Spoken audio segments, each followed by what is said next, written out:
But I think the development of full artificial intelligence could spell the end of the human race.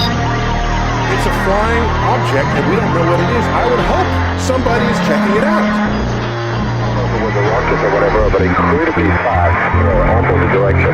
It was too fast to be an airplane. I'm glad the Pentagon is looking at this, because if it poses a threat, I want them on top of it. Well, the craft generates its own gravitational field. He says there's lights in the sky? The internet has become the command center for criminals and terrorists. 911, what's your emergency? I need help, please help me! Aliens won't let it happen. That's what we're instructed to say. Roswell, Area 51. Alien kept deep under the ground.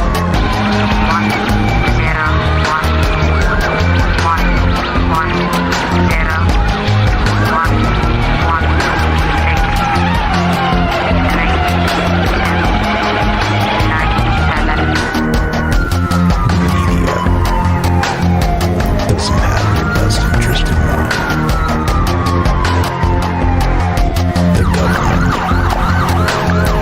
self-serving. You're here for a reason. You're listening to Troubled Minds Radio.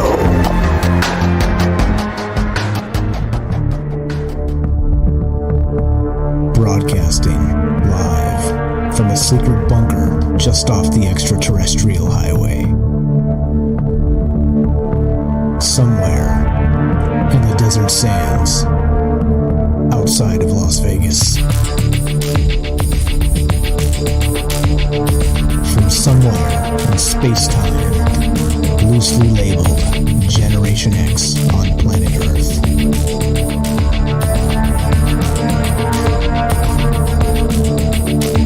And asking questions of you in earnest into the digital darkness. Good evening and welcome to Troubled Minds Radio. I'm your host, Michael Strange, and hello to all of you who may also have troubled minds. What's going on, guys? It is Thursday night, which sounds an awful lot like a Troubled Minds Friday to me. Hope everybody's doing well.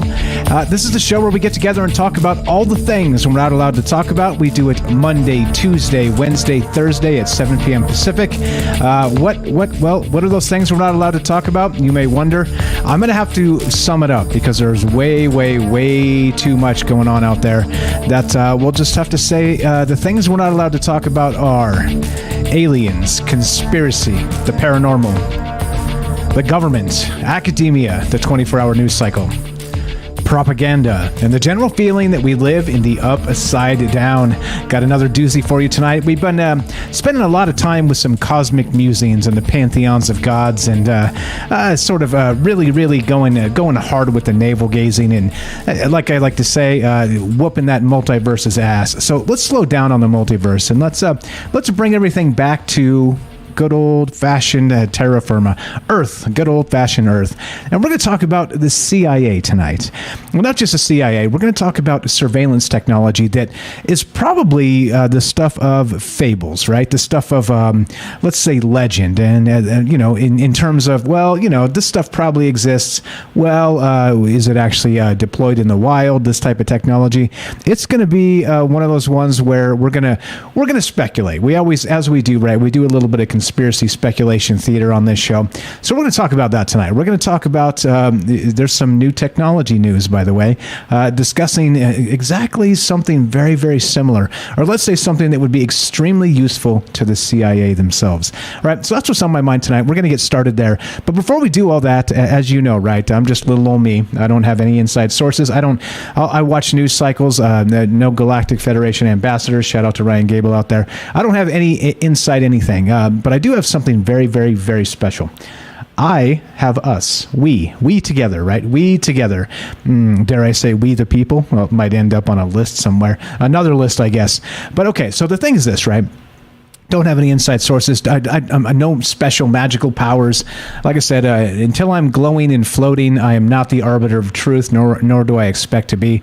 But I do have a lot of questions to ask, and I have a lot of very good, smart friends out there that help me with these questions every single night, and I appreciate you guys so much. And that means you. A conversation goes two ways, and I'm looking to hear from you tonight, as usual, because, of course, lots of amazing things to talk about. If you want to be part of the show tonight, we are streaming on Rockfin, YouTube, D-Live, and Twitter, and of course we're broadcasting live on the Fringe FM, and you can give us a call at 702-957-1037. That's 702-957-1037. We'll put you on the show. It's as easy as that, and we can talk about all the things. Now, the interesting part about this show and about a conversation is, a lot of talk show guys get a little agitated if you call and you derail real hard, I mean, try and keep it on topic-ish, but the thing is the conversation is open-ended, non-linear, and we'll take it wherever you want to take it, and that's the idea, right? If you want to take it to a paranormal aspect, fine. If you want to take it, let's say, to surveillance technology directly, fine, that's fine. Wherever you want to take this, right? Let's say the Watchers in the sky, the Archons. If you want to take it to that, that's fine. You guys know me. Point being, I'm not going to try and get too grumpy with you. If you want to talk about something in the periphery here and kind of make some connections that I probably missed, because that's what I do. I try to make some connections, but I'm only me, so I do miss some things. So I need you, because of course I'm me, you're you, and together we're us. So 702-957-1037. Like I said, we're broadcasting on the Fringe FM, streaming on Rockfin, YouTube, D-Live, and Twitter. Real quick regarding the Fringe as well, the Fringe needs your help. If you can spare a few bucks, pretty please help keep the Fringe on air. Fringe.fm/donations. Would appreciate that so much. And let's do it. Let's get to the thing. Let's see. Did we do that? We did that. We did the other thing. Make sure everything's fine. I think everything's fine. It always feels like I'm forgetting something, by the way. No matter where we start, it always feels like I'm forgetting something, but we get by. So here we go. We're going to start here, right? This is where things start to get super weird, all right? Because you just read the news. And anymore, everything is super weird. Check this out. This just hit from actually CNET, and lots of people reported this, Popular Science. Let's go to the CNET version of this. And this is what got me thinking in terms of, that's right, the CIA. And think of it in terms of the SEEYE agency. Oh, I see. Weird how that seems to make its rear its ugly head, things that are hidden in plain sight. The CIA, otherwise known as the Central Intelligence Agency. But check this out. Before we get there and make that connection, look at this. From CNET. This is pretty wild. Tiny robot crab army could assist with surgeries one day. Oh, this is fine. This should be fine, right? This is okay. I mean, we're talking surgery. These are going to help people, right? These are going to help people. And they may even be joined by beetle bots and inchworm droids. This is cool. I mean, if you have an aversion to insects, well, maybe less cool, less fine, but this is fine. This should be fine. But check this out. If you're looking at the graphic, and I'll describe this to you for the radio only audience out there that's just listening, they have a picture of this thing, and it looks like kind of like a little, let's say, very flat robotic crab-like thing. Okay, this teeny tiny robot crab, but it's standing on something, and what it's actually standing on in the photograph there is the long edge of a penny, meaning not the flat side. If you stand a penny up on its edge, on the rim of the penny, this is what this little robot is standing on. And it's zoomed in so immensely that, and by the way, the edge of the penny that's round, it looks flat. Zoomed in super close. I'm just going to leave that where it is for the time being. But you get my point there. But okay, so the next point here is that this is standing on the edge of a penny. Right? And it's like, wait a minute, come on now, is this really that small? All right, listen to this. This is straight from the article, straight from CNET. Northwestern University researchers announced on Wednesday their quite adorable prototype of a crab-shaped mini robot. It can run, it can jump, it's tiny enough to fit inside the O in this sentence. And this is writers being cheeky, right? And, of course, it's record-breaking. The team calls it the smallest remote-controlled walking robot ever constructed. The crawly critter is much more than cute, though. It's poised to seriously level up endeavors like helping build other devices by traveling into tight, hard-to-reach spaces. Plus, because it's entirely less than a millimeter robot body, doesn't need wires or electricity to operate, it could even roam the human body one day, acting like some sort of dexterous, six-legged medical assistant. This is fine. This is fine, right? This is okay. First off, in light of recent events, who wants a crab robot smaller than a millimeter injected into you? I'm asking for a friend. Theoretically, hypothetically, I'm asking for a friend. Anyway, all right. So anyway, I digress there. That's not what the show's about tonight. So easy YouTube. It was a joke. Don't remove the damn show from YouTube because I made a joke. All right, look. Now this is the thing. If you look at this crab, right? They've got a little graphic here. This thing moving. It can flex. It can move. They say it can walk. It can jump. And someday soon, they say that they're going to be able to put these things inside of you, and they're going to be surgery assistants or things like this, right? But of course, you know me, being the semi-pro conspiracy theorist that I am, I can't help but think that this isn't the first, let's say, actual prototype of this, right? I mean, you got to think of all the like Cold War super weird spy stuff that we've heard about in the past. You got to think that somebody somewhere along the line has done something, let's say, ridiculously similar for surveillance, right? For kind of a, I mean, look, let's be real and let's not be stupid about this, okay? Well, okay, I can be stupid about this, but let me be stupid about this for a second. In the old days, what did they call it? What did they call it when they wiretapped something? Whether it's your phone or whether it's your house or whether it's your vehicle or what have you, right? What did they call it? What did they call it? There's a term. There's a slang term for wiretapping. Oh, that's right. It's called a bug. That's right. We got a bug implanted. We got a bug installed, right? Okay, all right. So you see what I'm saying? Okay, now that I got to be stupid, super stupid for just a second, right? Because how dare I cite the actual term, the slang term that they used for the bug? Okay, for the surveillance that they would put in a wiretap situation to, let's say, listen, even illegally. It's happened a lot. It happened to Martin Luther King Jr. It happened to Malcolm X. It happens to political dissidents all the damn time. WikiLeaks, by the way, talked about that stuff, and the dude's still locked up, trying to be extradited and put in jail forever. Which, again, the craziest part to me about that, and I'm going to digress for just a second regarding that, is that we get leaks all the time, right? We get leaks all the time. For instance, right, and I'm not saying this is exactly the same thing and et cetera, so on, other than it's very, very close. What about our UFO whistleblowers, right? What about, I'm not going to name the names, you guys know exactly who I'm thinking about. What about those individuals that are supposedly really kind of spilling information, and they're fine? There's no problems. They're not Julian Assanged and sucked up and put in some embassy and left there to rot until who knows when, right? None of that's happening. So, right, that in and of itself to me makes me go, okay? Anyway, small digression, back to this. It's called a bug. A wiretap, when you put it in somebody's place, residence, car, phone, whatever, it's called a bug, all right? Back to this bug. Now, this is they're calling it a crab. It looks like a bug to me with pincers, okay? It looks like a bug. Listen to this, okay? This gets even crazier. Quote, right from the CNET article, you might imagine micro robots as agents to repair or assemble small structures or machines in industry, or as surgical assistants to clear clogged arteries, to stop internal bleeding, and to eliminate cancerous tumors, all in minimally invasive procedures, right? That seems fine. Like I said, and don't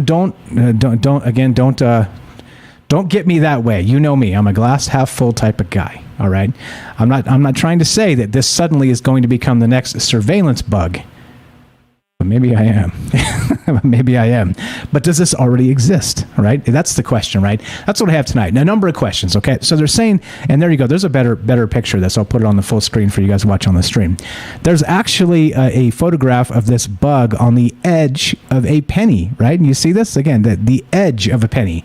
As this thing's standing up, that's how tiny this little thing actually is, all right? Nice, they put a little penny in there for context. But okay, all right. So of course this is not the CIA creating these things. This is a particular college trying to further advance medical stuff, right? Like I said, that's fine and that's good. Technology can go two ways, of course. It can be good, it can be bad, it can be all kinds of things. Now, in terms of surveillance, right, and the CIA and the rest of this type of thing, think of this in terms of how difficult it may have been to track somebody. I don't know, let's say 20 years ago, right? Like you'd have to have very sophisticated trackers, satellites, radio transmitters, probably be within proximity to, wherever they're at all times with a surveillance team, all the rest of this, right? Well, now all you need to go is, have a smartphone and go buy a little GPS tracker and let's say put it in my wallet, and then you could track me wherever the heck I was, right? See what I'm saying? So things have changed considerably in 20 years regarding tracking, regarding this surveillance state, regarding the CIA. All right, so I got a few questions for you tonight. As usual, right? This is the question show. This is not the answer show. And it goes a little something like this, right? So if we're talking about these tiny, less than a millimeter total size crabs or bugs, right? Mechanical, that they're saying will help as surgery assistants. Do you think it's possible to use this technology as a sort of surveillance device, as an actual, right? Slang, wink, wink, bug? And, all right, that's the first question. Of course, and as you know, as we all know, being troubled minds as we are, the idea here is that as always, we talked about it last night, the night before, almost every night. Once new technology comes, they find new ways to use them. First off, in nefarious ways, right? It's like, like DARPA's like, what you got, right? What you got over there? Well, what can we use that for, right? Okay, so the first question is, do you think something like this already exists for some sort of actual surveillance device? Going to put this back on the screen. This tiny robot crab, all right? And it moves in a particular way. They need a laser to hit it directly, and it doesn't have, it's not like a little transformer. It can't just walk around and do those things, okay? But the question becomes, all right, do you think something like this, it does exist as that old school slang term of wiretapping something, that it's a bug, right? A bug of, let's say, audio or video surveillance, or both, or even in a day of the internet, do you think you could put it in a room and maybe tap Bluetooth, maybe hack directly, things like this, right? Like a little sort of hacking wiretap bug, right? Okay, so you think that exists, all right? Again, this thing's tiny. Notably, it's standing on the edge of a penny. In the picture here, it's tiny. This thing is unbelievably small. If one was sitting on my desk right now, I wouldn't know it. Right? It could be staring up my nose, getting great pictures. I wouldn't know it, right? Because this thing is tiny. So the question is, knowing what we know about technology, knowing what we know about the surveillance state, as ubiquitous as it is, knowing what we know about DARPA and how they're usually, let's say, 20, 30, 40, 50 years ahead of the regular commercial market, do you think they've invented something like this already? And if so, the next question is, do you think if they have, something like this has been deployed out there in the wild? Do you think, for instance, maybe by accident or maybe not by accident, I do have one of these little critters on my desk staring at me, sending photographs back to whoever, right? Audio surveillance. Like I said, I'm pretty careful with that stuff because I only have one microphone on my PC here. I can hardware and software mute it. It's literally like a dampener to keep digital surveillance out. And I don't do anything wrong, by the way. It's not that, right? It's principle to me. Like, I don't want you listening to me. I don't want you knowing. Like I've said this before. When I go take a crap, I don't want you knowing. Whatever. Like it's none of your business, CIA or whoever the hell's listening, right? So anyway. Do you think this has already been invented as a surveillance device? Number 2, do you think it's being deployed out there in the wild as we speak? Something very, very, very small. A bug the size of a millimeter, or smaller even. Smaller than a millimeter is the size of this thing. And then number 3, what do you think is next regarding, of course, surveillance? We've talked about the watchers, right? The all-powerful watchers, and right, the watchers in the sky, the paranormal type, right? That whole deal. Well, what if the technology becomes so, let's say, amazing that we talked about last night and the night before, sort of magic and technology being the same thing. It's just, right? It's a misunderstanding is all. So what about in this sense? If they can drop these things all over the damn place, and these little buggers, literally, bugs, electronic bugs, are hopping around all over the place, you think this is real? You think is this the real world, guys? Is this the world we live in? So just some ideas. I don't know, but knowing what we know about DARPA, knowing what we know about technology and surveillance, knowing these things, this type of thing would not surprise me. So what we're going to do tonight is I'm going to make the case, all right, in the periphery, that this technology already exists and it's already out there, because there's some pretty neat historical CIA precedents that we already know about. Okay, so we're going to take a look at some of that stuff, and of course, hear what you have to say. If you want to be part of the conversation, you know where to find us: 702-957-1037. Click the Discord link at troubleminds.org. We'll put you on the show. Let's go to looks like Joe in Florida. What's up, my man? You're on Trouble Minds. Got like 3 minutes for you, but if you want to wait till after the break, you're welcome as well. Go right ahead, sir. Yeah, we'll see. So find it interesting. Already using it. Not exactly sure, but I would bet on it, only because they make Ray-Ban glasses with a little camera in them. So if you could have that small technology, and then here's the thing, trying to squeeze it in 3 minutes, it's remote control. So I don't know how intelligent it is, but if it was scaled up, meaning if they networked, you wouldn't need it to have, it wouldn't have to have its own brain, it would just have to have its own receiver. So it would have to have a central location that they could run out of. So if it was networked like everything else, like the Google cameras in your neighborhood, everything's networked. Imagine that. And imagine if they spread them by air for surveillance. That would be a terrible thing. Now, for medical applications, I think it's great. If it works and does what they say it is. But like anything else, especially stuff that we talk about on the show, it would be weaponized and in the wrong hands, in the wrong hands, as we clearly see, could be put to terrible use.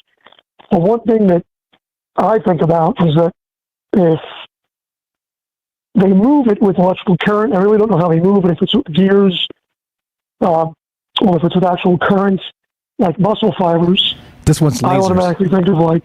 Lasers is how they move this one. But yeah, go ahead. How do they move it? They just hit it with a laser. So they say you have to have direct line of sight. We'll get into that, but you're onto something. Go ahead. Yeah, I didn't read. So I was thinking, our muscles twitch electricity with a small current. I always think of, if you're ever going to build robots of the scale of anime or Pacific Rim, let's say, because, I'm a big kaiju Godzilla fan, but if you're ever going to build machines like that, you would probably have to simulate muscle fibers and muscle tendons to be efficient. Obviously, you would have to copy nature on a large scale, which we know we've tried to do, because a lot of these robots and animals, these robots, the DARPA dog, all of those things simulate nature, basically. But I do think they're probably using some form of it right now.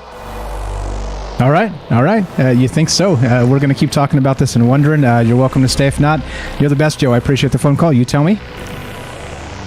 Al, maybe I'll call after midnight. We'll see. Sounds good. You're the best, bro. Thanks for the phone call. Thanks for listening. Thanks for your take. Great, as always.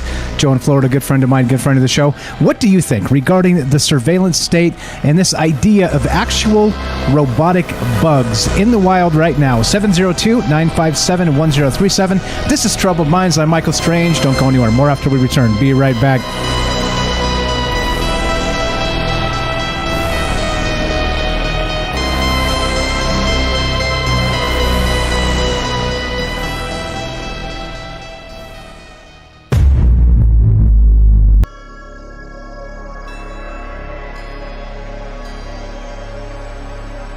Welcome back to Troubled Minds.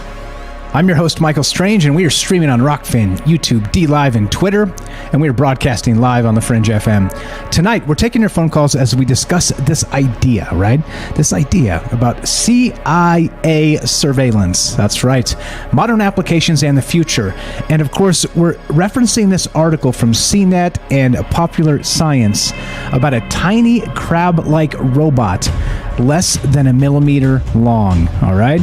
Now they're saying that we're going to use this for surgery assistance and some other things, and it's going to be the future of many things. But my question is the future already here in terms of, like we say in the old days, they used to call a wiretap a bug. It makes you wonder if this has already been deployed in, let's say, a more clandestine manner. 702-957-1037. That's 702-957-1037. So the question is tonight are this. If they've created this less than a millimeter long bug, and if you're watching the streams or you've seen this article, you see that it's standing on the edge of a penny, okay? And this thing's tiny, unbelievably small. So small, like I said, if it was sitting on my desk staring at me taking pictures right now, I wouldn't know, because I wouldn't be able to see it, because of course I'm getting old and I need glasses. Or not quite yet, but you get my point, right? Even if I was young and had perfect eyesight, which I did for a very long time until recently, not to make it all about Michael Strange, but hey, eyesight is something that's becoming a thing for me recently. Probably all these monitors and all this reading all the news I do, but hey, we got to make our sacrifices. But point being is I wouldn't be able to see it. If it was right here, I could have 100 of them on my desk. Maybe 100 might give themselves away, but there might be a couple here watching me or whatever. And so what do you think? Do you think this is already deployed by DARPA? Do you think they're already using this out there in the wild? And do you think maybe somewhere, someday, somebody's going to pull one of these out of, I don't know, their teeth while they're chewing or something and be like, well, what the hell is this doggone thing? And it's going to be like this. 702-957-1037. Click the Discord link at troubledminds.org. Let's go to Matt in Colorado. What's up, my friend? Welcome to Troubled Minds. Let's see if you can do, let's say, not cosmic musings. How are you, my friend? What's going on tonight? All right, man. You want me to get down to earth? If that's how we got to do it. If you don't want to, that's up to you. It's totally your call. Go right ahead. No, that's okay. I can do that. I've been reading about all this kind of stuff on the back in the day, call it conspiracy theory stuff for 20, 25 years. And then you watch it all come true and come to pass, 2 decades later. And it's like, oh, this is what people were talking about on the internet 20 years ago they were going to do. And they came out with it, so I'm familiar with that stuff. But, so we'll take it down a level. But I think that, if you even, one thing, look at the metadata scandal of the CIA collecting all the metadata and surveilling on everyone, and then, we'll get all the data, and then maybe if we're interested in somebody, we can sift through all that. So, that kind of surveillance, they didn't even want to admit to it. They got totally busted doing it. They had the congressional hearings. I saw something about that recently. Well, now they have this thing for the CIA agents where if they tap into that, a thing comes up on their screen that, and this is like literally supposedly a true story, and it says, warning, you're about to, tap into somebody's data that was collected as metadata, and you're doing so without a court order. Okay to proceed? Yes, no. right? So it's like a pop-up, right? It literally like pops up on their screen. So it's like, yeah, okay, yes. So they're definitely into the surveillance. And, one of the things that I think about your first question about using the bugs to do the surveillance is, my bottom line answer would be no. I don't think so. I don't think they're using it, and I've got a couple reasons for thinking of that. One is I think it's a matter of energy in terms of how much energy these things can put out, how much can be put into them, like you were saying about distance, things like that. If you even go to the example of the RFID tags, that are in Walmart and all the products, those RFID tags they don't have enough energy in them, and in fact, I think they're passive, that they're not putting out any signals, they're not putting out any information, and somebody has to actually walk down the aisle with one of the scanners that puts out the radio frequency that then bounces off these chips that sort of energizes them, and so they got to be like 6 feet away. So when you're talking about these nanotechnology bugs, that make a penny look flat, that are in somebody, I don't think they've, are going to be able to have the amount of power to be able to transmit. And then, so if they can transmit, then you have to look at some outside energy source, activating them, giving them the energy to try and, receive back a signal. You understand what I'm saying? Like the scanner in the Walmart. And so where's that going to come from? Okay, so sure, if they had a CIA van 30 feet away, 100 feet away, and they've got a little scanner thing, but that's kind of back to stuff they already have. Coming from some idea of, okay, this is coming from 5G towers or satellites in outer space, I don't think so. And another reason I don't think that this is really a happening or a viable technology, or has it been deployed, is I think a more pragmatic point is they don't need to. 98% of people are walking around with a cell phone in their hand, giving them all the surveillance data they already need. People are like, got these things on Facebook. It's like, oh, so-and-so's checked in at this location. So-and-so's at this restaurant. So-and-so's at this airport. So-and-so, traveled to this location. You can see that stuff. People opt into these things and like, here's all my data. Here's where I'm at. Here's what I'm doing. And I remember like, I don't know, 4 or 5 years ago, I read this article, I think it's called The Onion, where they do these sarcastic articles, and they were talking about that very thing, and how the CIA was like, oh, we're really glad we don't have to keep developing surveillance technology because the public's already given it all to us. They're volunteering us the data, so they can already, so what I'm saying, even just the cell phone, like you were saying about your microphones in your studio, your house, they can listen, it just came out in the news like 2 days ago. There was like 276 different cell phone apps that have a bug in them that can tap into not only your microphone but your video. And so it's like, I don't think they need nanotechnology bugs that they're going to somehow get into people and trying to power up. The people have already just freely volunteered. Here's my data. I got this app, I got that app, I'm telling you my location, you can record my phone calls. The NSA, I've driven by the place in Utah where they have this enormous NSA building, and people have known this for 10, 20 years, but suspected it, and back to conspiracy theorists, but now we know it for a fact. They record every single phone call, every single email. They are tracking and surveilling everyone. And so, they don't need some like little nanotechnology robots to do it. They already have those systems, right? And they're implemented, they're far more effective, they're more cost effective. And so, I'm not really buying that premise. Now, I will say, how about other uses of it and other things? There might be some merit in that because, like you said, and I actually wrote a note of this before you said it because the same thought came to mind that whatever you see, if you see it on CNET, you see it in Popular Science, whatever, that's probably something they developed 10 years ago, 20 years ago. I mean, you're just finally seeing it. So whatever we know about is probably 20-year-old technology. So they've probably got far more advanced stuff. So what are they going to do with that? Who knows? For surveillance, I don't think so. I think they have what they need. It's very efficient. It's very effective.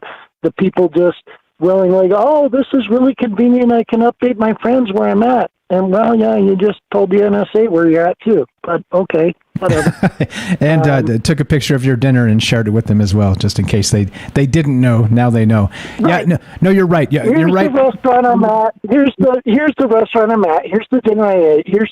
And, all the stuff with the, just the marketing and the commercial aspects of they know what products you buy and where you shop and what you do. They know, everything about you. And in terms of the NSA or the CIA, but mainly the NSA, they have huge profiles on everybody that contain all this kind of data. They know what your religious upbringing was, your programming, they've got a whole file on everyone. And then what they do is, they have like two levels of.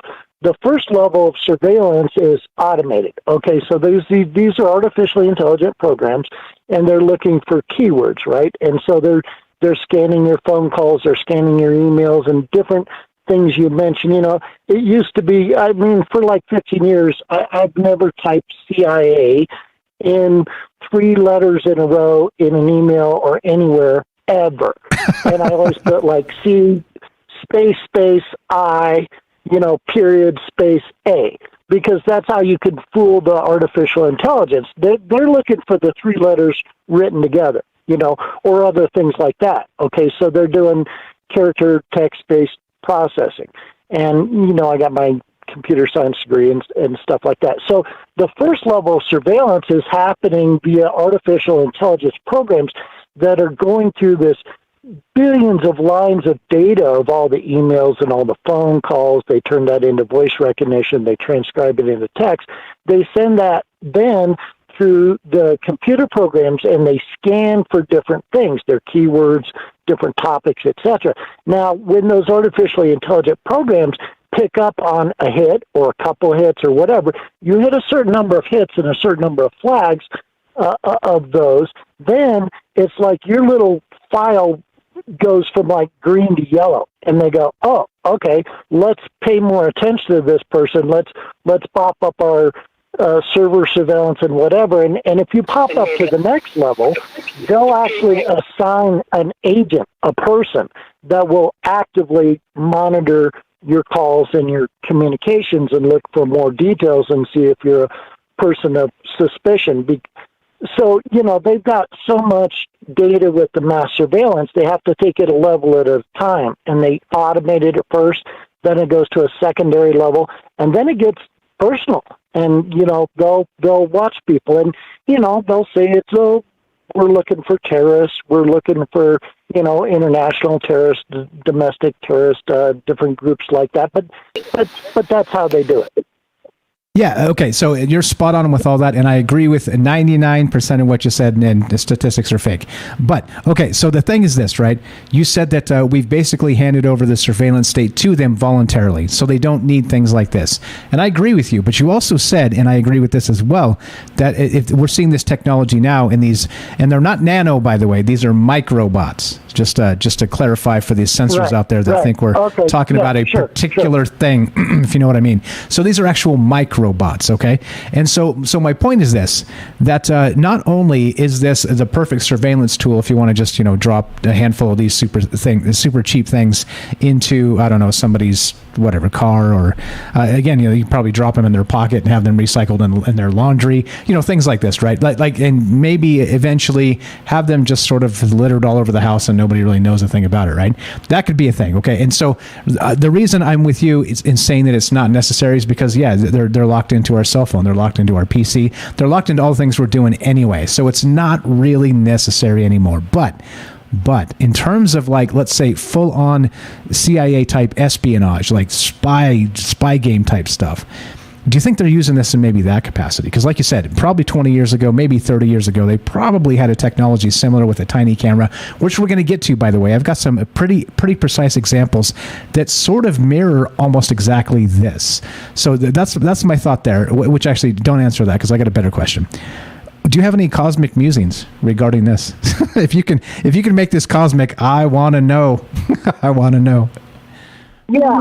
Yeah, well, if I want to take that, if I want to take Night Stalker's cosmic elevator and take it up a level, I got to take it to the Watchers.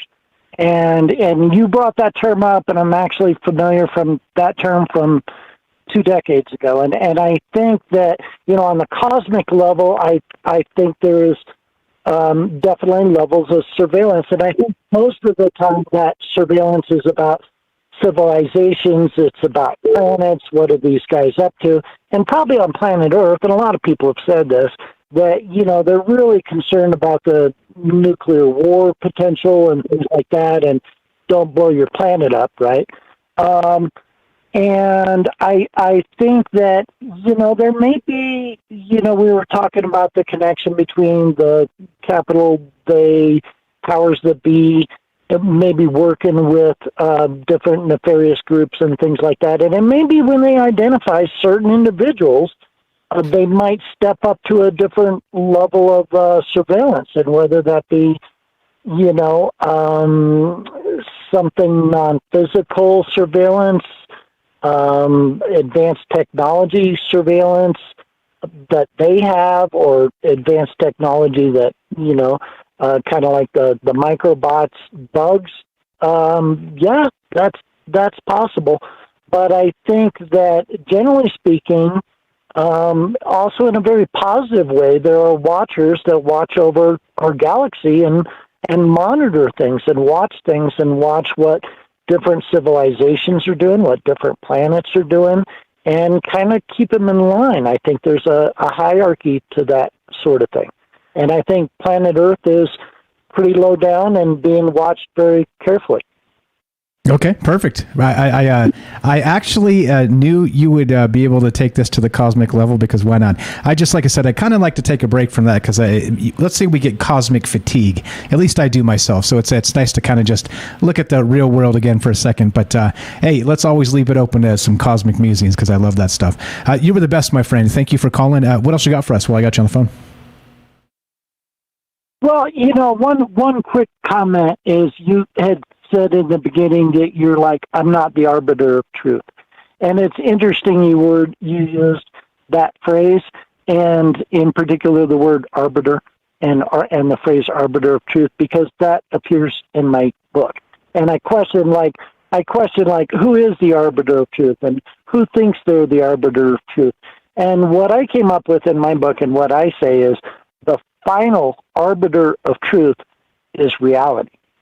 Reality itself dictates what is true. And so what comports to and agrees with reality, that's what truth is. Now, this guy can say what truth is, this schmo can say what truth is, the media can tell you what truth is, somebody thinks they know what truth is. Well, who's the final decision maker? Who or what decides? And it's not, and the wrong question is who decides what is truth. I think better question is what decides what is truth. And my answer to the question is reality itself is the final arbiter of truth. And so if what you have in your head agrees with actual reality, then that's true. And, what is reality? And I would say that reality can perhaps be best understood by looking at the antonyms. It's that which is not fantasy. It's that which is not fiction. It's that which is not perhaps just imagination. It's that which not a lie. It's what's not a falsity. That's what reality is. And so I just want to say, yeah, you're not the final arbiter of reality, Michael. And you know what? I'm not either. And you know what? Neither is anybody else, and neither is anybody else that we can think of or listen to or be exposed to, because reality itself is the final arbiter of truth. Amen. Amen. I love the thought. I love how you can take something about the CIA and surveillance and make it cosmic. You're the best, my friend. I got a book here that we'll give away. We can still give away the book with the coupon code. You're okay with that? Yep, okay with that, man. Have at it. Okay, you got it. So we're gonna. Matt here in Colorado has a book. Can you help me with the name real quick before you take off? And I got the links. I'll share those on the coupon code again. Yeah, the title of the book is Escape the Matrix and Explore Reality.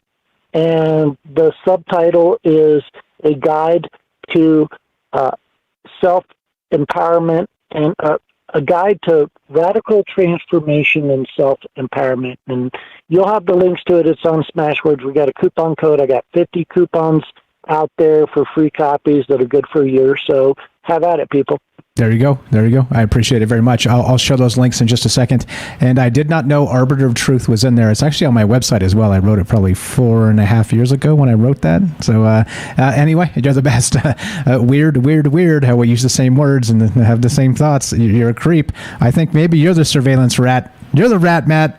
I appreciate the call. Have a fantastic... man, I totally thought that about you today. So, you're the surveillance rat, working with the CIA, trying to bring out all the spiritual people so they can figure out who they are. So, no, it's you, not me, man. Okay, fair enough. Yeah, you're the best. Thanks for listening. Thanks for the call. No, It was a come pleasure. on, man. I'm just joking with I know you're messing. I know you're messing. We're good. Totally good. I appreciate the phone call. Man. Have a fantastic night. If you got more, give us a call in the third hour. Thanks a lot. That's Matt in Colorado. Hey, look, he's new here, but it seems like he's been here for 1,000 years, doesn't it? This guy is he doesn't miss a beat. He's whatever we want to talk about, he's down to do, and even to scale it cosmically. And hey, that's what this is all about. These conversations, non-linear, open-ended. What do you think? Do you think regarding this? There you go. Mike's not a spook. He's an alien, says James. What do you think? So regarding this, now let me just drop this real quick so I can make this. Let's say into a case, right? I said I was going to lay out the case, right? The CIA listening, right? There's actually a thing. They created a while back that they created a surveillance device out of, wouldn't you know it? Yeah, that's right. A dragonfly, right? Where is this? Hold on. Let me find this thing. It's actually right there on the CIA website. Here it is. Here it is. It's called the Insectothopter. You guys heard of this? You guys heard of this thing? There it is. All right. So there's the Insectothopter. All right. Developed by CIA's Office of Research and Development in the 70s, the micro unmanned aerial vehicle was the first flight of an insect-sized vehicle. It was intended to prove the concept of such miniaturized platforms for intelligence collection. That's right, in the 70s, all right? So I know there's a far cry from the size of a dragonfly to the size of, a tick or even smaller, but you see, 1970s. Loving to hear your thoughts on this. We're talking about CIA surveillance, modern applications. Matt had a lot of stuff right there, but also there's a lot more to talk about. What do you think? Do you think these little maybe microbots or whatever the hell they're called are actually out there in the wild and they're using them for surveillance, or do you think we're well beyond that because they've got Bitcoin? The plot thickens. If you want to be part of the show tonight, part of the discussion, you know where to find us, 702-957-1037. That's 702-957-1037. This is Troubled Minds. I'm Michael Strange. We're here by dark of night talking about all things, about all the things. Of course, tonight is CIA surveillance. This tiny microbot that can stand and fit well enough on the edge of a penny, less than 1 millimeter long. You think this is real? You think this is surveillance? You think this is, well, we're way beyond that, Mike.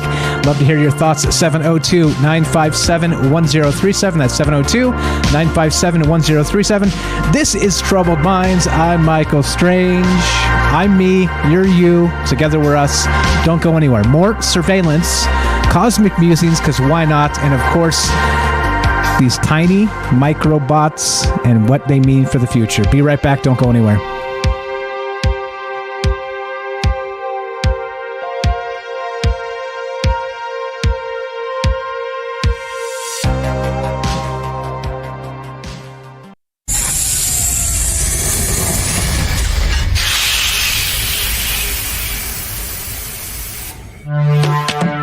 We are talking about the alien abduction phenomenon.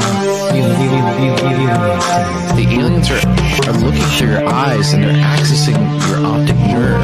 I'm doing that. And through that optic nerve, they're transferring to your brain. People are random images as they traverse neurons in the brain. Alright, so and they also feel them planting or receiving memories or ideas or images.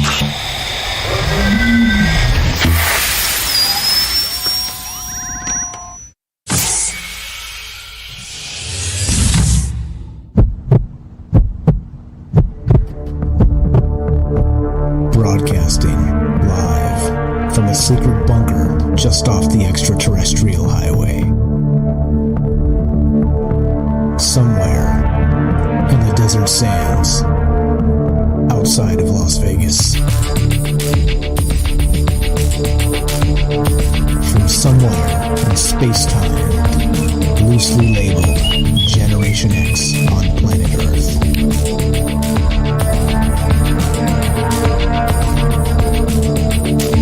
And asking questions of you in earnest into the digital darkness. Good evening and welcome to Troubled Minds Radio. I'm your host, Michael Strange, and hello to all of you who may also have troubled minds. What's going on, guys? It's Thursday night, which is one of the nights we get together and talk about all the things we're not allowed to talk about. That's Monday, Tuesday, Wednesday, Thursday at 7 p.m. Pacific.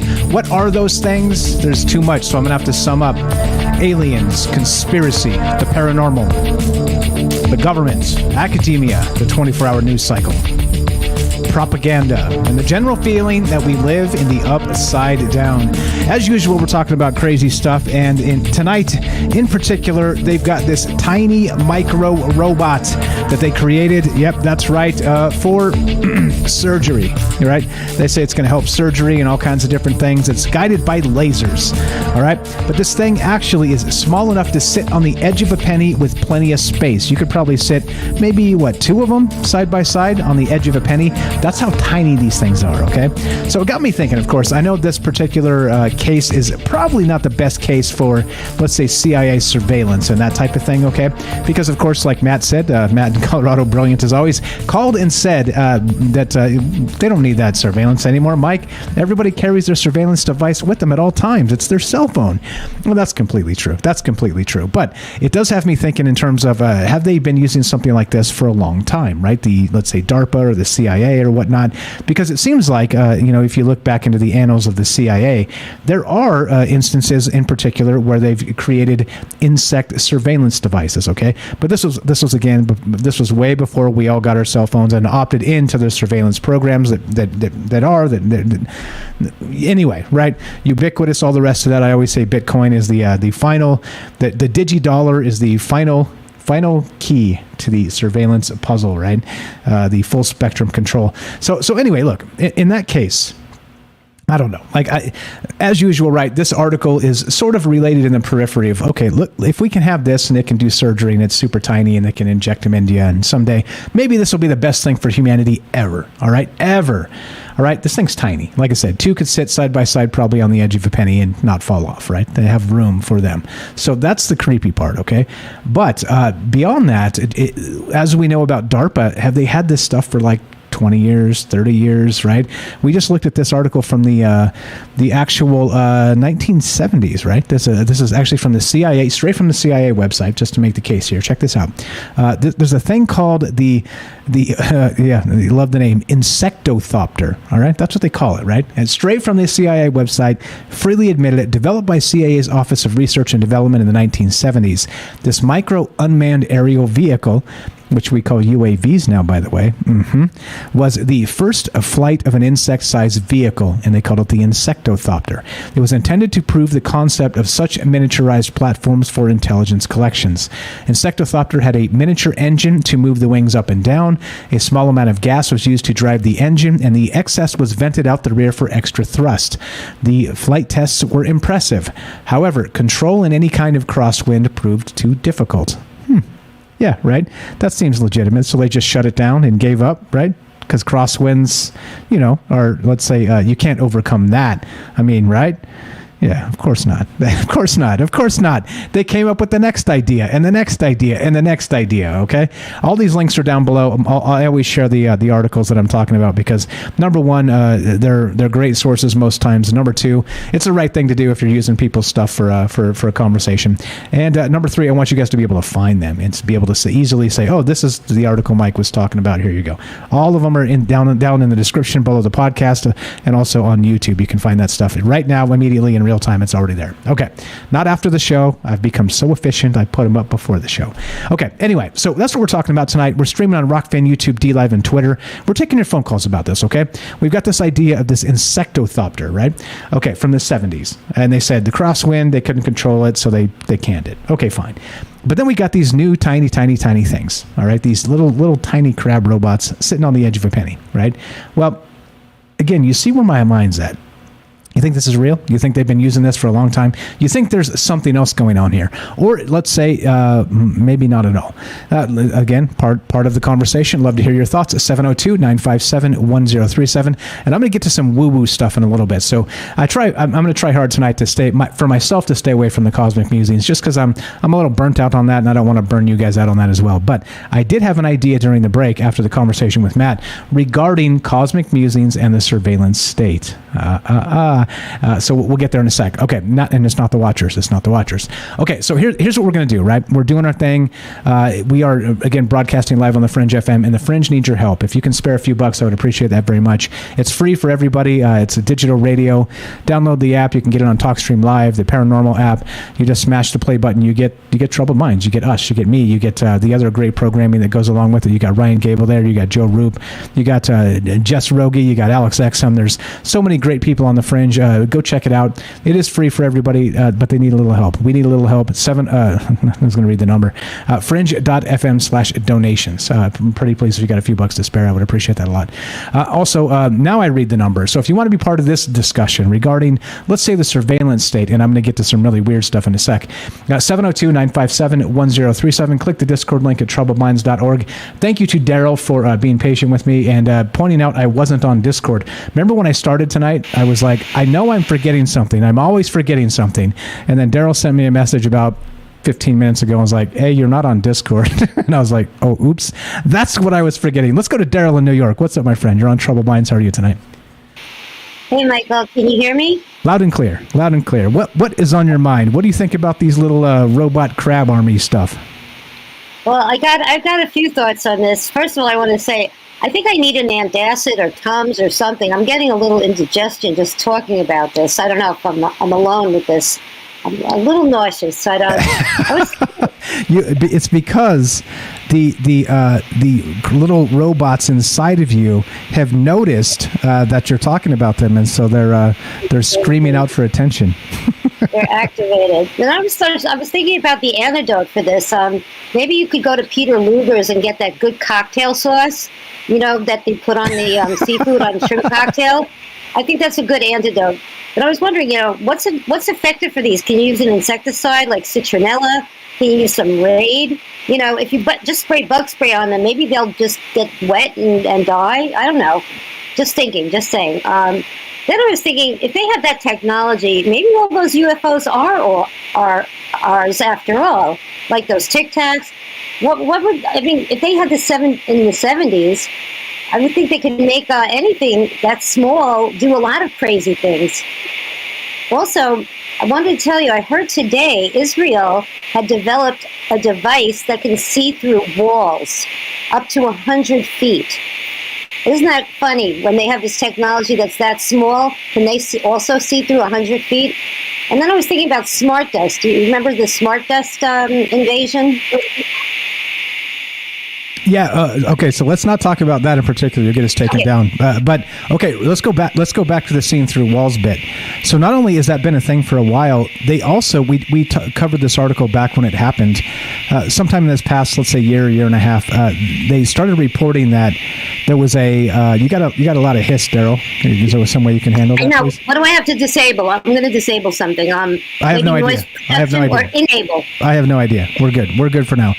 Just letting you know. Okay, so there was an article where they were saying from the satellite imagery they could see through buildings, like actually see you sitting at your computer in the building you're in with this sort of actual whatever you did just fixed it, by the way. Whatever you did. I think I did enabled noise reduction and echo cancellation. That'll do it. That did it. Okay, that totally did. Oh, good. Thank you for that. Thank you for that. Okay, so they said that from satellite. I'll try and find this article and I'll share it. But they said that for actual satellite real-time imagery, you could see into buildings themselves and where the people were inside the buildings. So I'm going to find that article. But go ahead. You had some thoughts on seeing through walls. Let's not talk about the dust, pretty please. Just because I don't want to get us in trouble. I don't want to get us in trouble. Okay. I was also thinking, this initially, all of this stuff was done for the sake of advertising. Like, I was always thinking, like, the cost per, for advertising out of, how much money do they make back from advertising? And I was in the 1970s, I had a job. I'm going to date myself, maybe before some of you were born. I was one of the first telemarketers. And I was working with this computer that had a computer room that was enormous and refrigerated. And they were so enormous. And it was a simple, basic Wang computer with Dun & Bradstreet and Reuben Donnelly. And we're selling bold listings in the white pages. And even that program, as expensive as it was, kind of paid for itself. But I'm thinking, like, I don't know, is for the sake of advertising, like, this has all been developed, and overdeveloped. And, now, like, you don't even have telemarketers that are real people anymore. They're calling you on the phone and they're like robots. And you can interrupt them and they don't even hear you interrupt them. They're like, are you a robot? Are you a robot? Are you a robot? You go, okay, Daryl, that's great. Now, we can proceed. I'm like, no, I don't want to proceed. I don't want to proceed. And they go, okay, that's great. And they just keep going. And it was like predictive text. They just predict what you're going to say. This was exactly what I was doing when I was starting that program. And I mean, it was so basic. And now look how complicated it got in the Super Bowl and, millions of dollars in advertising and millions of dollars of this and sending all this money. And then I was also thinking, all of this data that they're collecting, I mean, there's got to be a human behind this. It's not just robots and algorithms. There's got to be somebody watching this data that's going to, do some check and balances, I'm thinking. And who gets that job? I mean, do they have to be very nosy, or you have no boundaries, or you like to eavesdrop or gossip? Well, this is a job too, Right, right. Exactly. You hire the most busybody person on the block, and they're perfect for the job. 100%. Exactly. So those were my thoughts, basically. Raid for crabs, insecticide. Okay, that's about it, I think. Okay, I got another one for you. I got another. Go ahead. What's your thought? The one other thing we say, how you sign up, like, if you want to do an app and you go, yeah, I agree to do this. I agree to let them, use my computer and look at all my pictures. And you kind of agree to, you don't read the small print. Now they're going to sneak in that small print that, it's going to say, and we're going to put a little microscopic crab, in your data, and we're going to send them to your house. That's okay, right? And you're not even going to read it, you're going to agree to it, and you're going to agree to it on multiple platforms, and you're going to go like a major infection. Like, what if they don't use the same technology and they're not compatible? What if you have an apple crab and a Mac lobster? They might really have a conflict there. I was just thinking, Yeah, definitely. Yeah, and I think that's part of that. Probably the stuff we can imagine is close, because we're probably we're ahead of the game, thinking in terms of the future and sci-fi and things like this. We're kind of ahead of that game as a group here, as a Troubled Minds group, and just having these conversations all the time. But But I'll bet you there's some things that probably exist technology-wise that we haven't really considered, right? Actually haven't been like, well, this is the thing, right? And here's another one, right? Speaking of, you want to go a little bit of woo-woo on this and do some cosmic musings with the surveillance state. What about quantum entanglement? All right. We talked about that as part of the quantum computing system they got coming as part of what they call a unhackable future of quantum entanglement between, again, a spooky action at a distance from Einstein, and that's what he called it. Meaning that they're able to send data from one particle to another, essentially teleporting without any sort of way to actually let's say intercept it. If you can teleport it from one point A to point B, you can't intercept it, right? And so they're toying with that now. So imagine this, Daryl. Imagine this.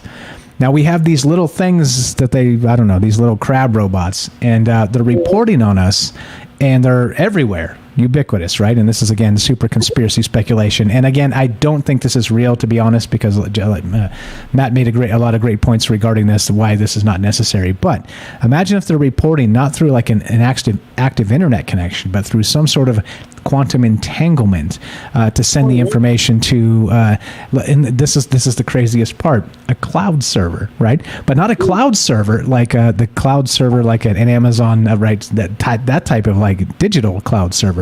But what about an actual cloud server? Right? Yeah, I don't know. Imagine like, you're going to get downloads of so much data. Maybe you're going to get have a disconnect or something when you just get an overload. Maybe there's going to be just too much data and it suddenly gets beamed down into your crab or your lobster or whatever you have in your body, and suddenly you're going to just get an overload and you're just going to what's the word when you have too much, you're going to get a blackout, you're going to wonder. I mean, I guess people are just going to stroke out, just like, oh, it's too much information, TMI. You're going to get all the data, like, who knows, where it stops and ends. I mean, maybe if it's used to spy on you is one thing. I like the idea. I know I'm going to be, like, they told me that they use robots now for the surgery I'm getting.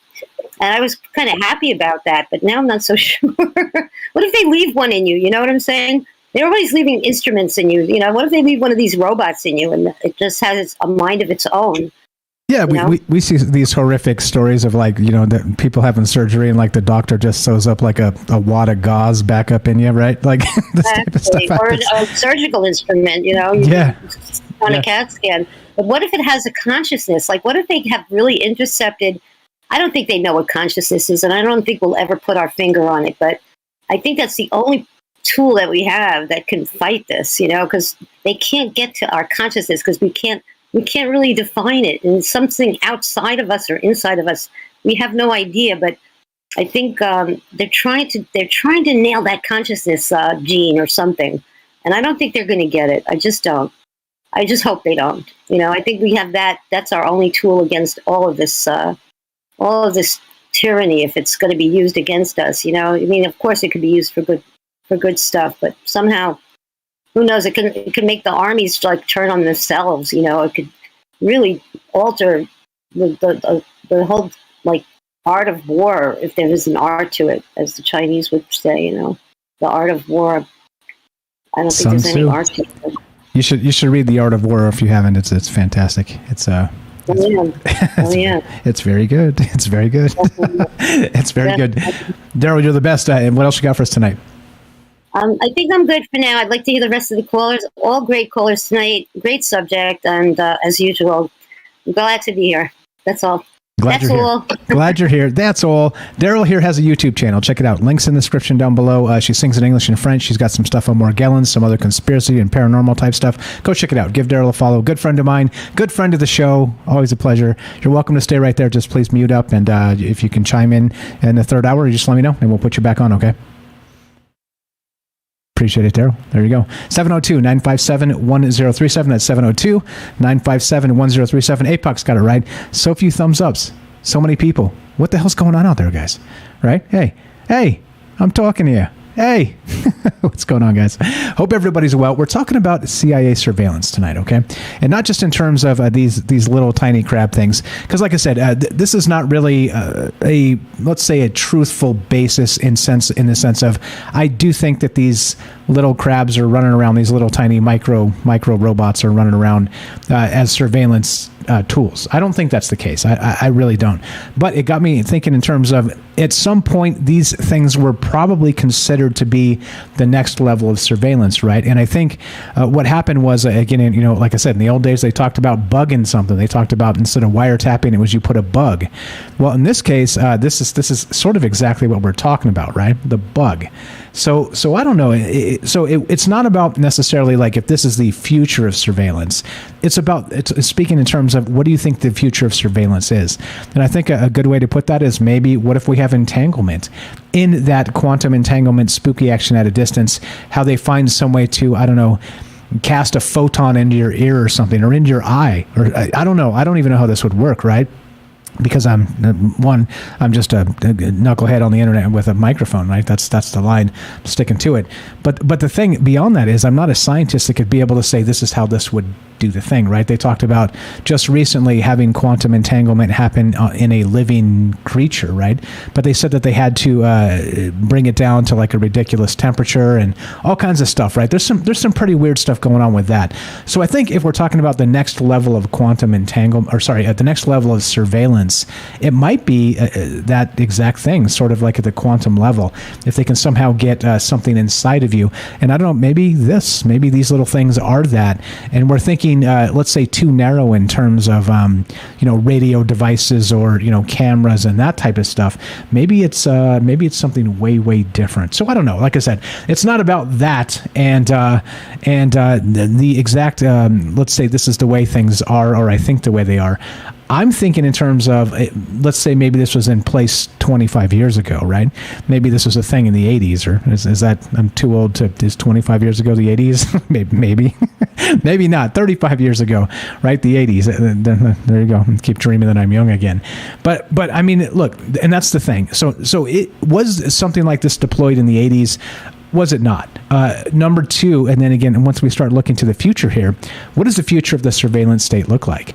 And is it probably not necessary at all, as Matt suggested, that we've given up all our data. We've basically just tapped and said, go ahead, take it. We don't give a damn because we're dumb, and you can have it and use it against us willy-nilly as you see fit, right? Is that what's going on for some free email and like a free operating system on our phone that we paid for the phone? You see what I'm saying here? Anyway, what's up, Daryl? It's not Daryl. What's up? I see you there. Bailey Monochrome says, my ex-roommate was an ex-Goldman Sachs guy who knew a lot of politicians and stuff, and said that they had tech that can see down into any buildings, even DUMBs. That would be deep underground military bases. And here you go. Here's an example of that. This is the article I was talking about. Look how nuts this is. This is from December 2020. A new satellite can peer inside some buildings, day or night. And of course, the subheadline reads, but don't worry, the company says it can't see inside your home. Of course, right? Because, I mean, who would want that? Who would want that, right? Aside from everybody but, us, the people that live in their house. A few months ago, a company called Capella Space launched a satellite capable of taking clear radar images of anywhere in the world with incredible resolution. It can even see inside some buildings, including spotting airplanes inside hangars, though only in the case of lightweight structures, the company clarified, and not dense ones like high-rises or residential homes. I'm pretty sure there's another one that says the exact opposite. I'll try and find that article during the break. But it says, and unlike most of the huge array of surveillance and observational satellites orbiting the Earth, its satellite Capella 2 can snap a clear picture during night or day, rain or shine. Mm-hmm. Yep. Don't worry, though. Don't worry. It can't see inside your home. Maybe not this model. I don't know, right? This is what I'm saying. I just have this this let's say unhealthy distrust of let's say suits, let's say the powers that be, the predator class. I don't know. What do you think? Love to hear your thoughts on this as we keep talking. What about this surveillance stuff? What's the future? Is the future of surveillance quantum entanglement and a cloud server actually is the cloud? 702-957-1037. This is Troubled Minds. I'm Michael Strange. Don't go anywhere. More after the break. Be right back.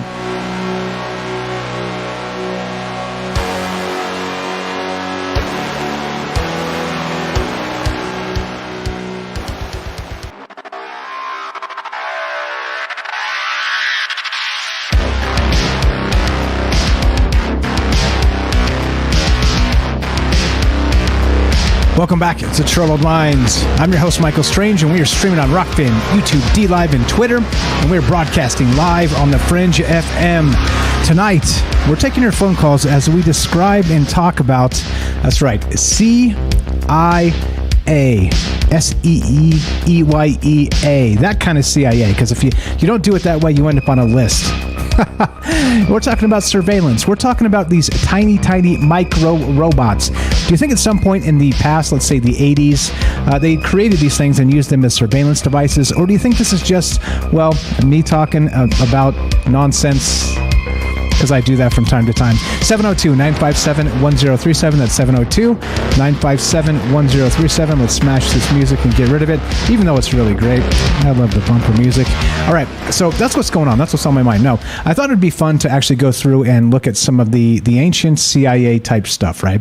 Because, of course, we know that they've been doing quite a lot of things, right? Quite a lot of surveillance stuff back through the Cold War and into the 80s and all the rest of that.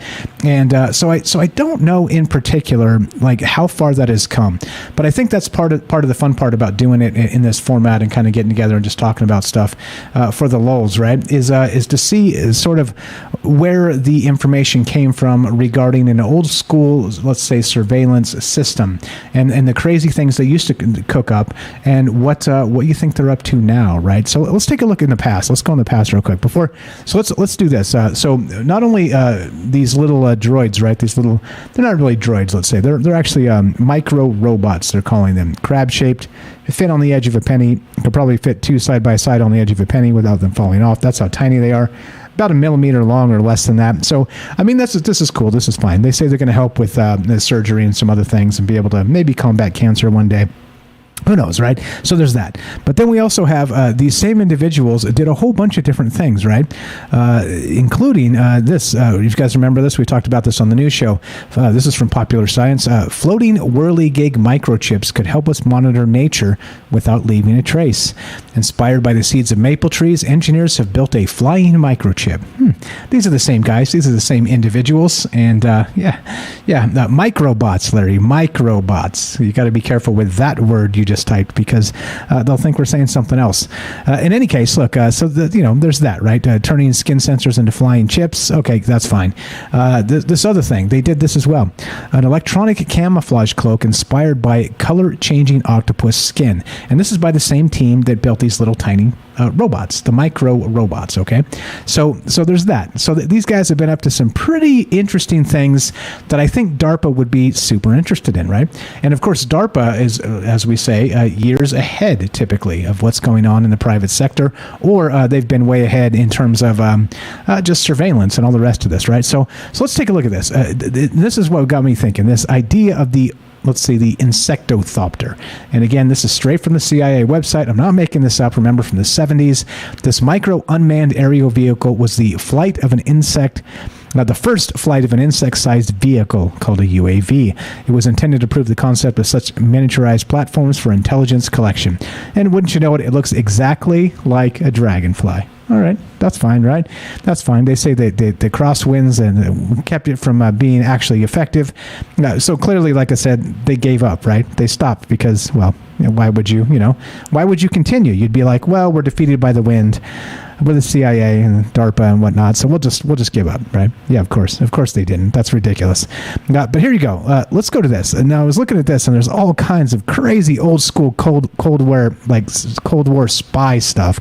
So let's talk about a little bit of this. Like I said, if you got some takes on this, I'd rather hear from you, but I got to be prepared in case nobody calls. 702-957-1037. Click the Discord link, troubledminds.org. PlayNetRadio.org. Click the Discord link, get in here, and come say hi. Look at this. This is from BuzzFeed, and you got it. 21 top secret devices from the dangerous world of spies. What's up, Bernays? Says nano under 3N is now classified. That could be.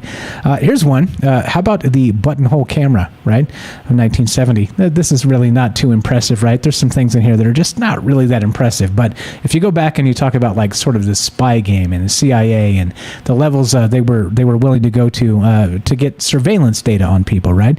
To get something, right? There you go. What's up? What's up, Jazz? I see you there over on Rockfin. How are you? So we got this, right? Old school buttonhole camera. Here's where things start to get interesting, right? We've got the circa 1970, the dog poop transmitter. Yep, you heard that correctly. You heard that correctly. The hidden transmitter was disguised by the one thing nobody wants to touch. That's right, poop. This device was issued by the CIA during the 1970s and transmitted a radio signal to coordinate airstrikes and reconnaissance. Imagine being the guy that dropped these. You're like walking around with like a bag full of like 702-957-1037. There's more, right? There's more. There's more. Like I said, I thought it'd be fun to go into the past and see some of these the lengths they went to, the CIA to do their spy work, to do their spy games. So that's what we're doing tonight because like I said, we talked about surveillance and the Cold War and all the rest of this. But what do you guys think? As always, I want to hear from you instead. But let's do a little bit more of this. Here's number 3 on the list from BuzzFeed. Eyeglasses with concealed cyanide pills, circa 1975 to 1977. Yeah, right. Which, of course, right, helpful for if you get caught and you know they're going to be really, really brutal to you, you do that and you don't give up all the things. Here you go, right from the thing. Not all covert operations, see what I did there? Operations go according to plan. I'm an alien. If a mission was compromised, a CIA agent choosing death over torture could remove their eyeglasses and chew on the arm to release a powerful dose of cyanide. I wonder how many times they actually got away with that before somebody was hip and just they instantly took their glasses, right? Anyway, there's more. Lipstick pistol, circa 1965. There you go. Don't worry, got you ladies covered. The ordinary-looking lipstick was designed and used by the KGB during the Cold War and was capable of firing a deadly .177 caliber round. Yeah, there you go. And see what I'm saying? Like this is the type of stuff they think very, very deeply, and they take their spy games very, very seriously. And that's why I think it's fun to talk about this stuff. I think it's fun to think about this stuff because you never know what's really going on out there, right? And I've heard this too. This is pretty wild. Anybody live out in the D.C. area, Washington, D.C., Baltimore, that's sort of that sort of thing. They say there's more spies, actual like real legitimate spies per capita near Washington, D.C. than anywhere in the world. Anywhere in the world. And do we have any spies listening from DC? If so, I'd love to hear from you. 702-957-1037. Click the Discord link and come to troubledminds.org and you'll find the phone number in the Discord link. All right, so that's what we're doing. We're just talking about these tiny little microbots. Like I said, we've been doing a lot of cosmic musings recently, and I thought it would be fun to just kind of look back into history a smidge at the spy game, and not just the spy game itself, but maybe surveillance, and not just think about where we're at, but where we're headed. So what do you think? As usual, and there you go. What's up, Cube? Says all in plain sight with movies. That's Tam Bam as well. What's up, Tam Bam? I see you over on Rockfan. And that's the deal. 702-957-1037. Click the Discord link, and we'll put you on the show. It's as easy as that. And all right. Hang tight, Matt. Hang tight, Matt. We'll save you to the end here. I want to make sure we don't get 2 calls in the same radio show. So hang tight. If you want to call back in like 10 or 15, we'll put you on, and you're welcome. So okay. Look, and this is the thing. Let's go through a few more of these. Like I said, just trying not to overexpose you, my friend. We got this. Okay, look. So lipstick. We got this.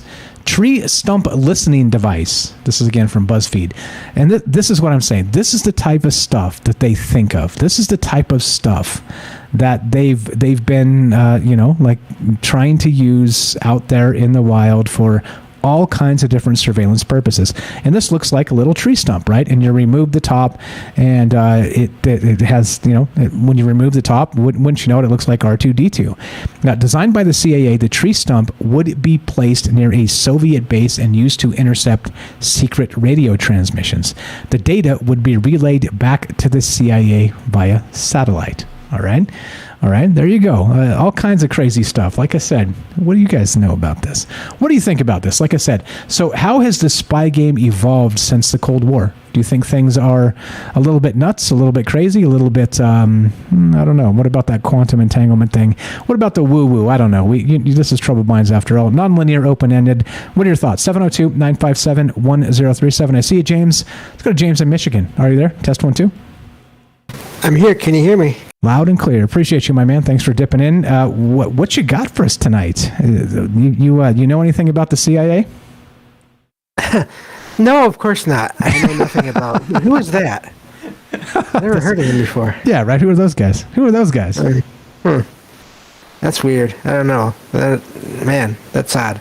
No, but I don't. I really don't follow a lot of the. You know me. I'm more into the out there stuff that doesn't have anything to do with this world so much. At least not apparently anyway. But the one thing you did mention earlier about the idea of this kind of technology being put into clouds. That's an idea. It makes me think of the general idea of weather manipulation anyway. We always think of that as being more of a the possibly good side of it, which would be maybe giving rain to areas that are in droughts, or of course the weaponized side of it as in sending storms to places to cause damage. But this is almost something in the middle in a way. If they can control weather and then put devices in there in the clouds that are almost like miniature satellites that can just look down or be directed down through rain onto a site and then used to keep eyes on that site from multiple angles. That's a whole other level of surveillance. Yeah, I think that might actually fly too if you could somehow, like let's say wink wink cloud seeding, and you put something up there that's maybe similar in this sense, that actually is, I don't know, like could you weaponize water vapor, right? And have kind of take advantage of that cycle of the rain and the evaporation, or maybe the evaporation isn't the thing at all. It's seeded, it rains like you described, and then the things are out there and they're collecting data now wherever they fell and then sending it up to the wink wink cloud, which in some case wouldn't be the cloud at all. It might be satellites or something else, or maybe the clouds themselves. I don't know. What do you think? Yeah, and then also, if you think of thunderstorms, what better source of power for these things than lightning? If you can find a way to make them small enough where they're not going to be completely fried by the lightning going between the cloud and the ground. Exactly right. Exactly right. Yeah. I see you, Jazz. You got some good stuff over on Rockfin. I'll get to that in a minute. But yeah, I think you're right, James, in that I'm with you that probably the more interesting stuff is the stuff, I was just kind of reading some Cold War stuff because not to be wowed by the technology, but to see sort of where their head was at, let's say 50 or 60 years ago in terms of spycraft. And so when we're talking spycraft, right, it's not just always about, as we found out from, again, Malcolm X and, MLK Jr. And, there's a lot of that, like I said previously, there's some, quote, dissidents they've spied on. There's some modern journalists they've spied on. So it's not always about war and like adversaries. Sometimes, they do nefarious stuff to just regular people, man, like me and you, just regular people are like, hey, can we not do this, guys? And they're like, these guys are dangerous. They're telling us not to do this. So they do it to us, right? I'm not saying they're doing it to us, but you know what I mean? It's a sick cycle. It's a pretty sick cycle, and I think it's worth talking about. You keep on worrying about this stuff, Mike. I don't know why. Yeah, I wonder. Let's do it. Let's get some cheap engagement in the chat. How many lists do you think Michael Strange is on? How about 3? 3? You get 3. James got a 3. I'm on 3 lists. All right. Anybody else out there? How many lists do you think I'm actually on?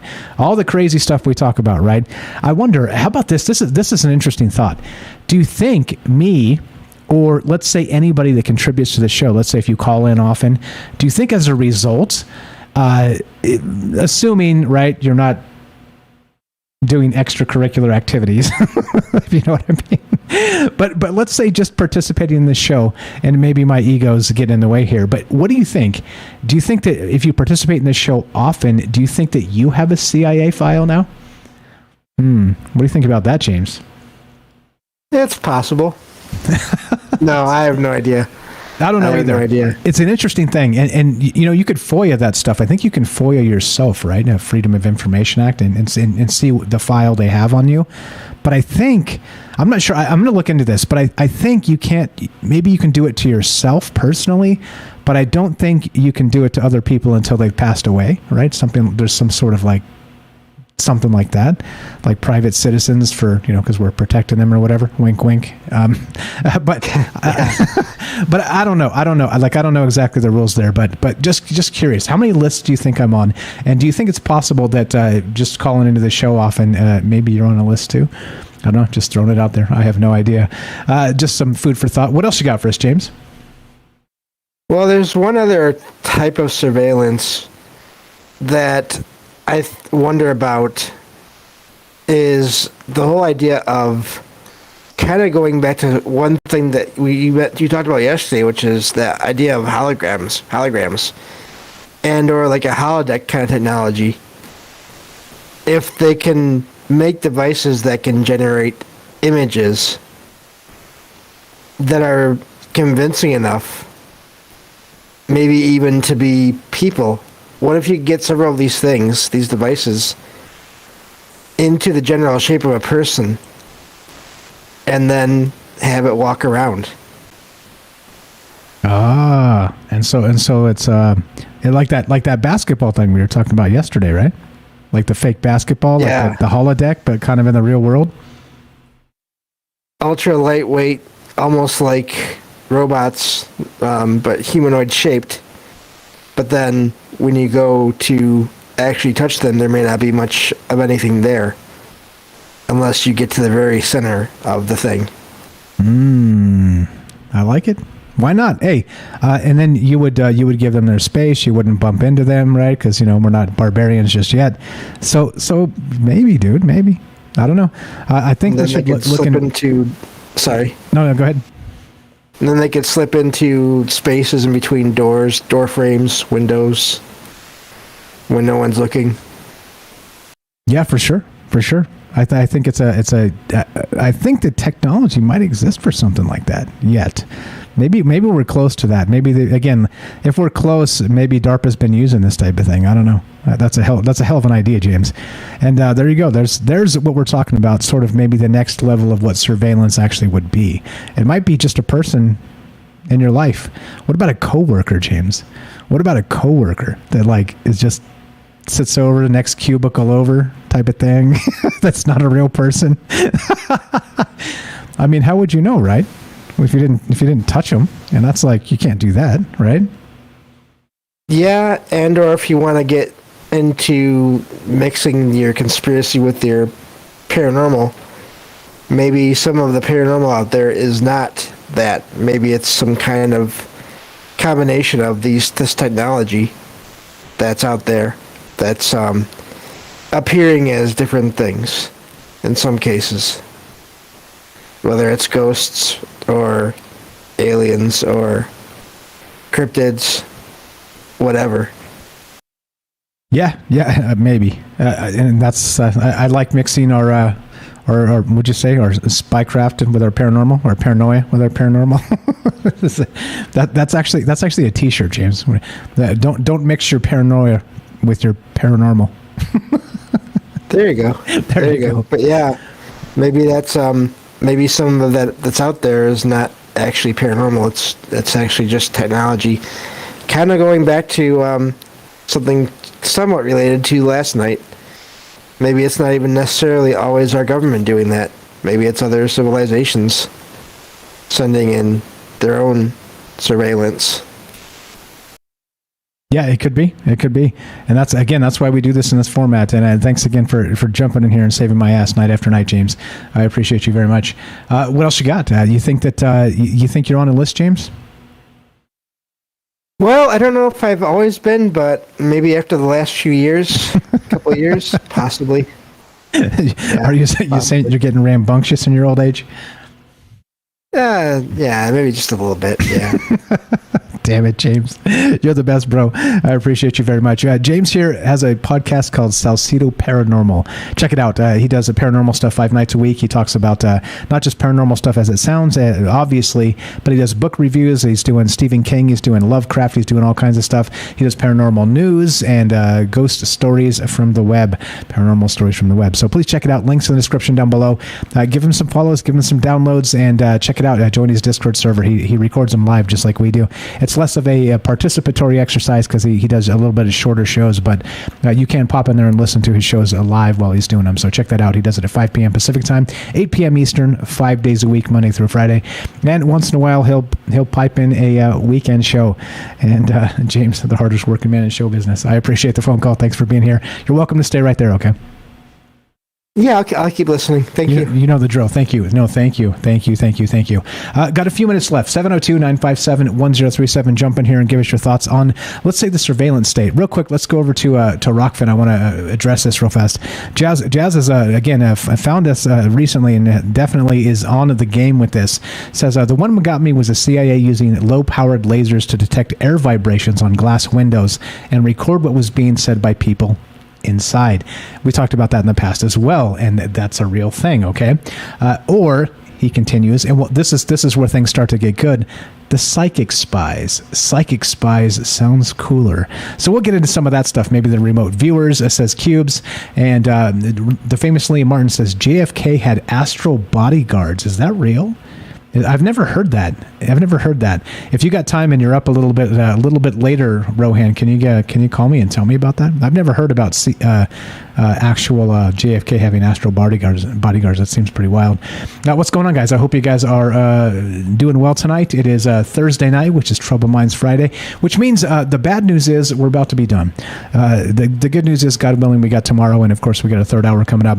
I did ask the question real quick before we finish. How many lists do you think I'm on? Or how many do you think you're on a list from maybe participating in the show? Just kind of as a joke. I'm not really sure anything like that. I got at least 3, says Big Y over on YouTube. James said 3. Over on Jazz on the Rockfin says at least 50 lists. 50. Oh God. Vicky says 5. Yeah, I don't know. I'm only joking. I don't expect to be on anybody's radar just yet until we become until this group of people becomes too big to ignore. And I think we're probably not there yet. Time and pressure. Maybe a few hundred lists is in my future. There you go. All right. There you go. Vicky says FBI came to my house and questioned me due to my husband was international. Seriously? That's ugly. Don't mix your paranoia with your pareidolia. There it is. Liam Martin's got it. All right. So here's what we're gonna do. As you guys know, this is Thursday night, which means we're done for the week. We don't have Trouble Minds on Friday night. So if there you go. The bad news is we're done. The good news is, God willing, we got tomorrow. We do a new show tomorrow at 3 p.m. Pacific on Twitch, but we'll be back on Monday at 7 p.m. Pacific. Keep doing our thing. Keep talking about crazy stuff. Cosmic musings, the CIA, surveillance state, everything in between. You know me. I'm unpredictable, and I like being that way. So as we finish, it goes exactly like this. You're listening to us on the Fringe FM. Stay tuned for Joe Roop, Lighting the Void, and after that, The Secret Teachings with Ryan Gable. If you're listening to us on any other platform, including the podcast feed, stay tuned for a third hour of Troubled Minds. And of course, be sure, be strong, be true. Thank you for listening. From our Troubled Minds to yours, have a great night.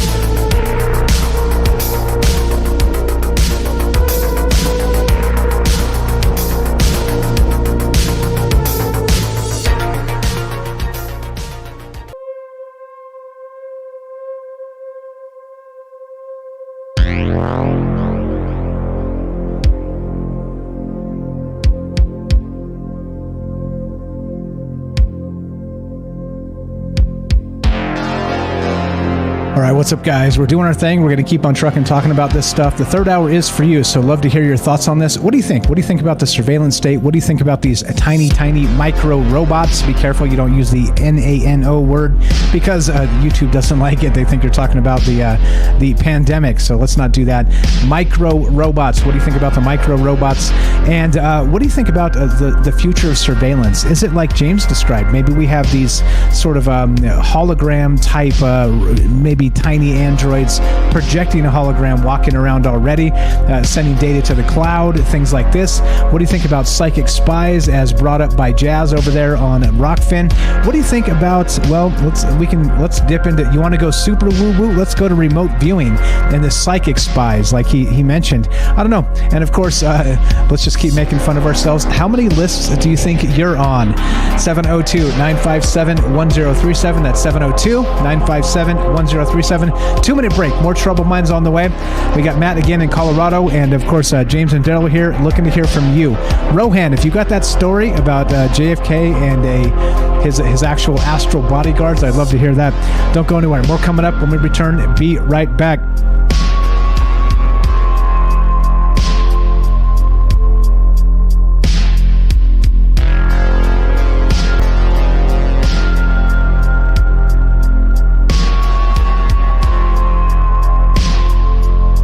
Welcome back to Troubled Minds. I'm your host, Michael Strange, and we are streaming on Rockfin, YouTube, D-Live, and Twitter, and we're taking your phone calls. We're talking about, well, spycraft. We're talking about the surveillance state. We're going to get into the Cold War stuff a little bit. We talked about that.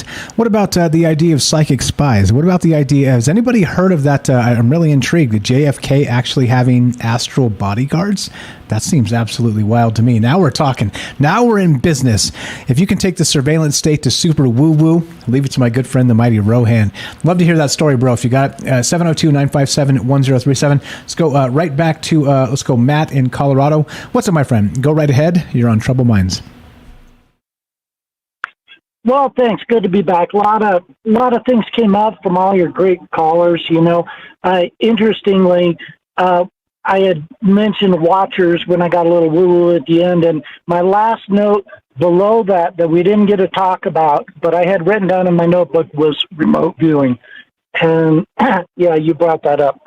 And, you know, it occurs to me, how do you think they caught Saddam Hussein in this little dugout pit, 8 foot long, under the dirt, after they'd been searching for him, right? I think that was remote viewing. And, you know, we know the military had remote viewing programs forever. I think that's how they actually got the surveillance on Saddam Hussein and found him.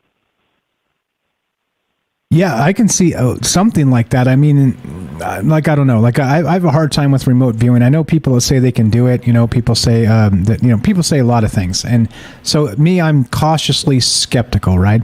I'm not saying remote viewing isn't real, but I don't know. Do you think it's, let's say this. This is my concern here in bringing this up and talking about it, and why I'm hesitant to just be full blown. Yep, we got psychic spies in the military, and they've been in there since the 60s and MK Ultra and all the rest of this. Do you think it's super widespread that anybody actually can remote view, and they're using it sort of on a basis like that to track down people that are untrackable, right? Wink, wink, untrackable. Or like, how widespread do you think it is? I guess that's probably the question I'm trying to ask here.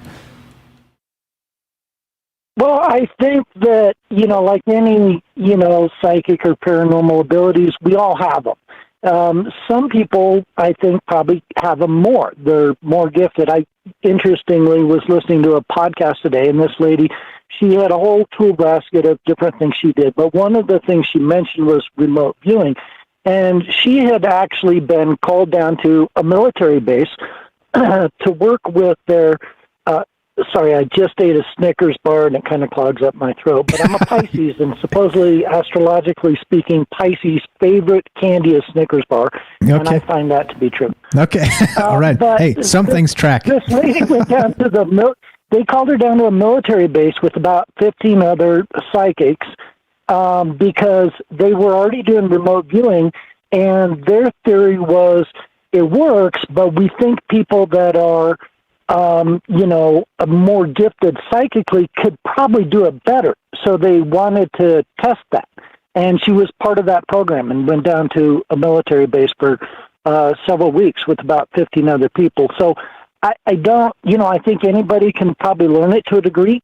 Some people are going to be better at it than others.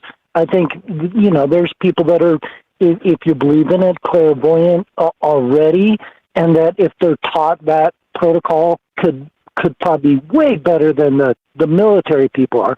And then that begs the question, somebody brought up the other day, last night, I think, if you had some of these gifts and abilities, you probably want to kind of stay under the radar because they'd probably want to recruit you.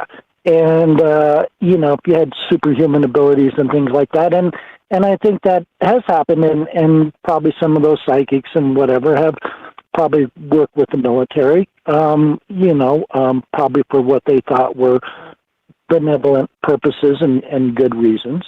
So, yeah, I don't know how widespread it is. I think that some people are probably more naturally inclined to it than others. And, that's my view on remote viewing.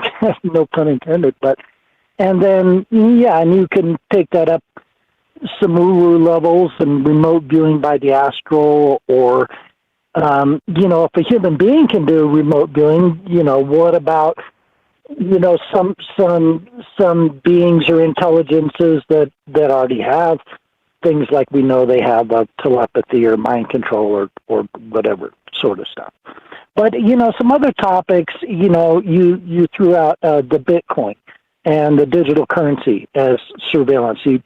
And that I am so on board with you on that. That is like the one of the probably ultimates, but they've got a lot of ultimates they're bringing out right now, and they seem to be bringing them out in a hurry, like they're in a rush. They're kind of panicking. But the digital currency, I literally was listening to just on-air radio, them talking about this in the last 6 months, and talking about that with the United States government, the Federal Reserve wants to come out with its own cryptocurrency, because they don't really like the Bitcoin and the other cryptocurrencies, that it's not their currency. They don't have the technology and the tracking, and they don't have their hooks in the system. Being a programmer, we always put hooks and backdoors in our systems and things like that, and bury things in the code that nobody sees. But, if a state-sponsored World Monetary Fund or U.S. government cryptocurrency comes out, they're going to know everything you bought, and that means every place you purchased it. And then you can think that I don't want to go down the dark path, but you think about, there's a shortage of wheat due to the war in Ukraine, or baby formula, or whatever, or gasoline, and what if they just go, okay, we're going to ration it. So with your cryptocurrency, you can only buy this much of these things, and then once you've bought that much, it shuts down. It won't let you buy anymore.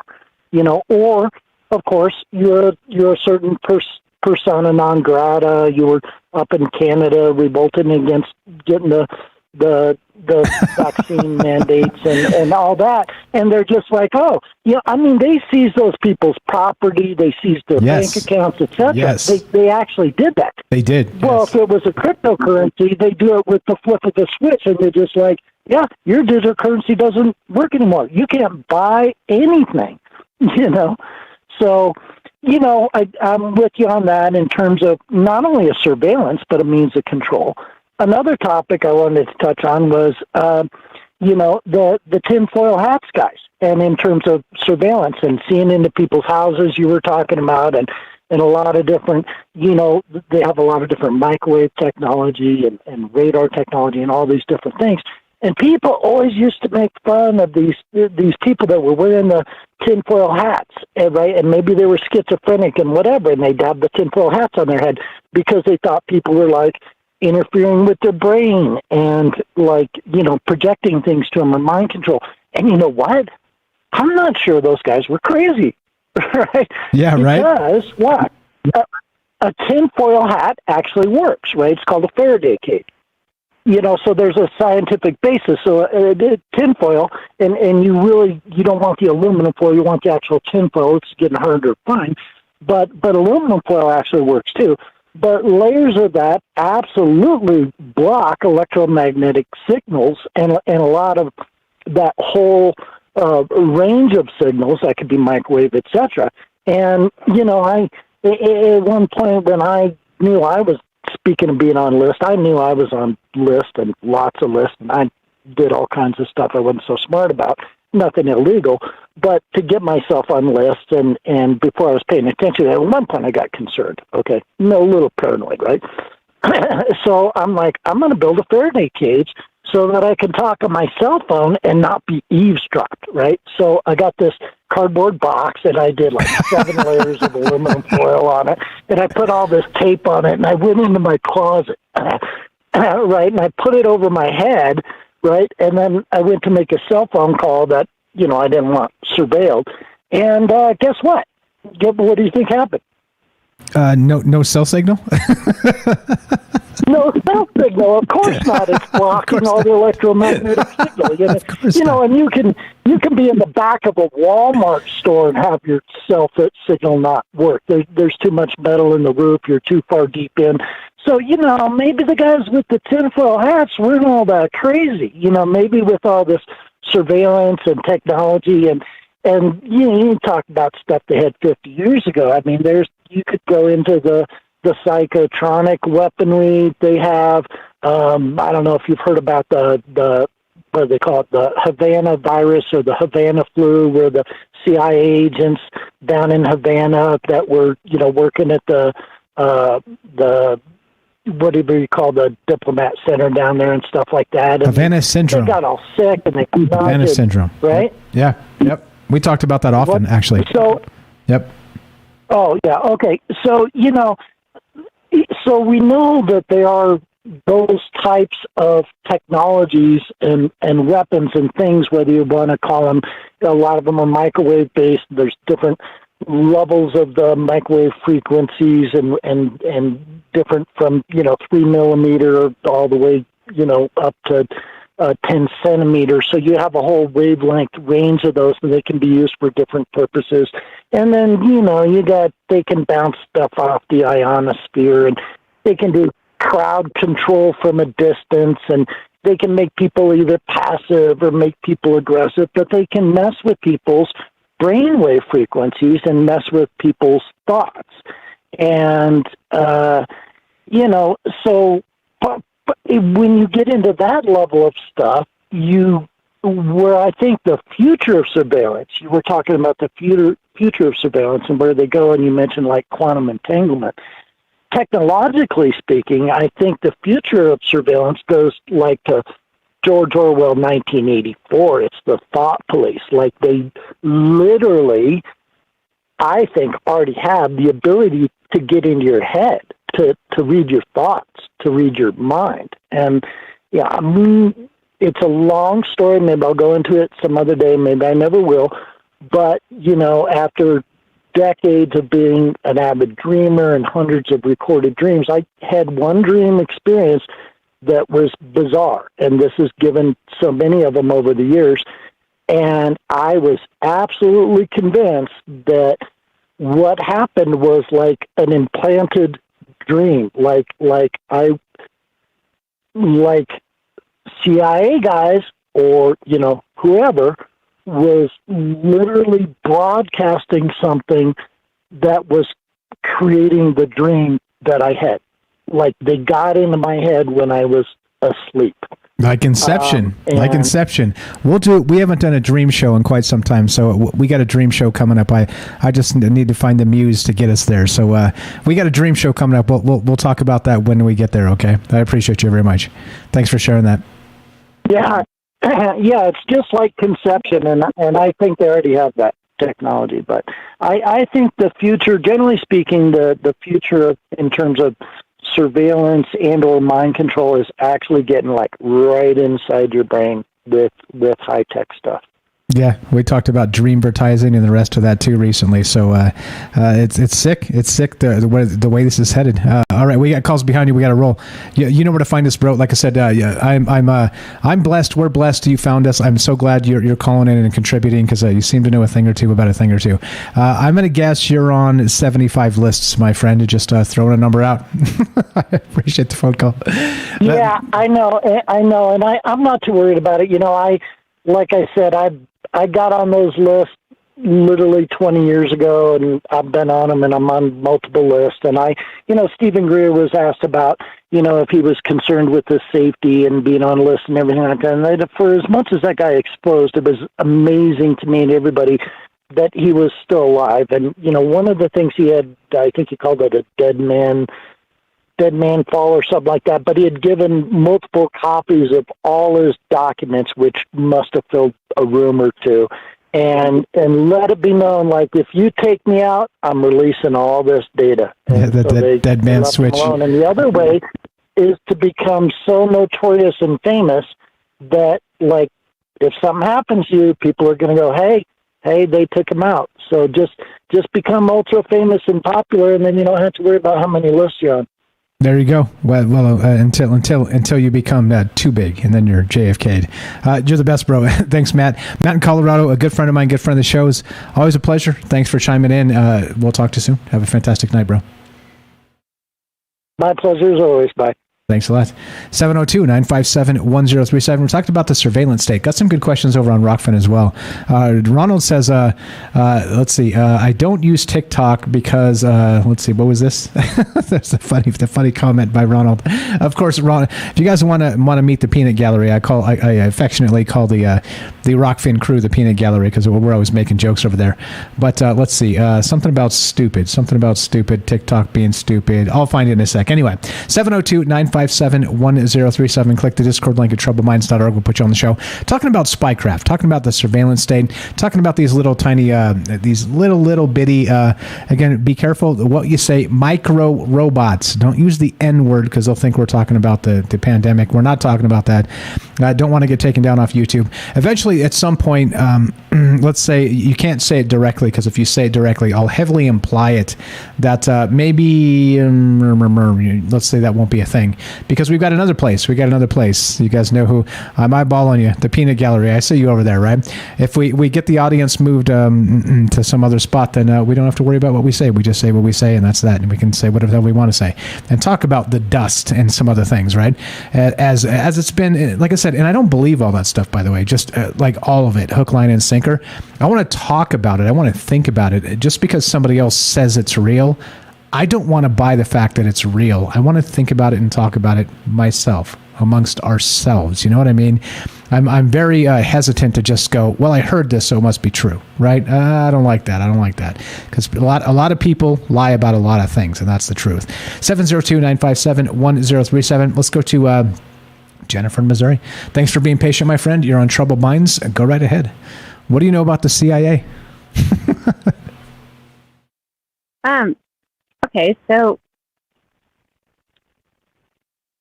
well, like most people, like most Americans, I have had many different family and friends that were in the military.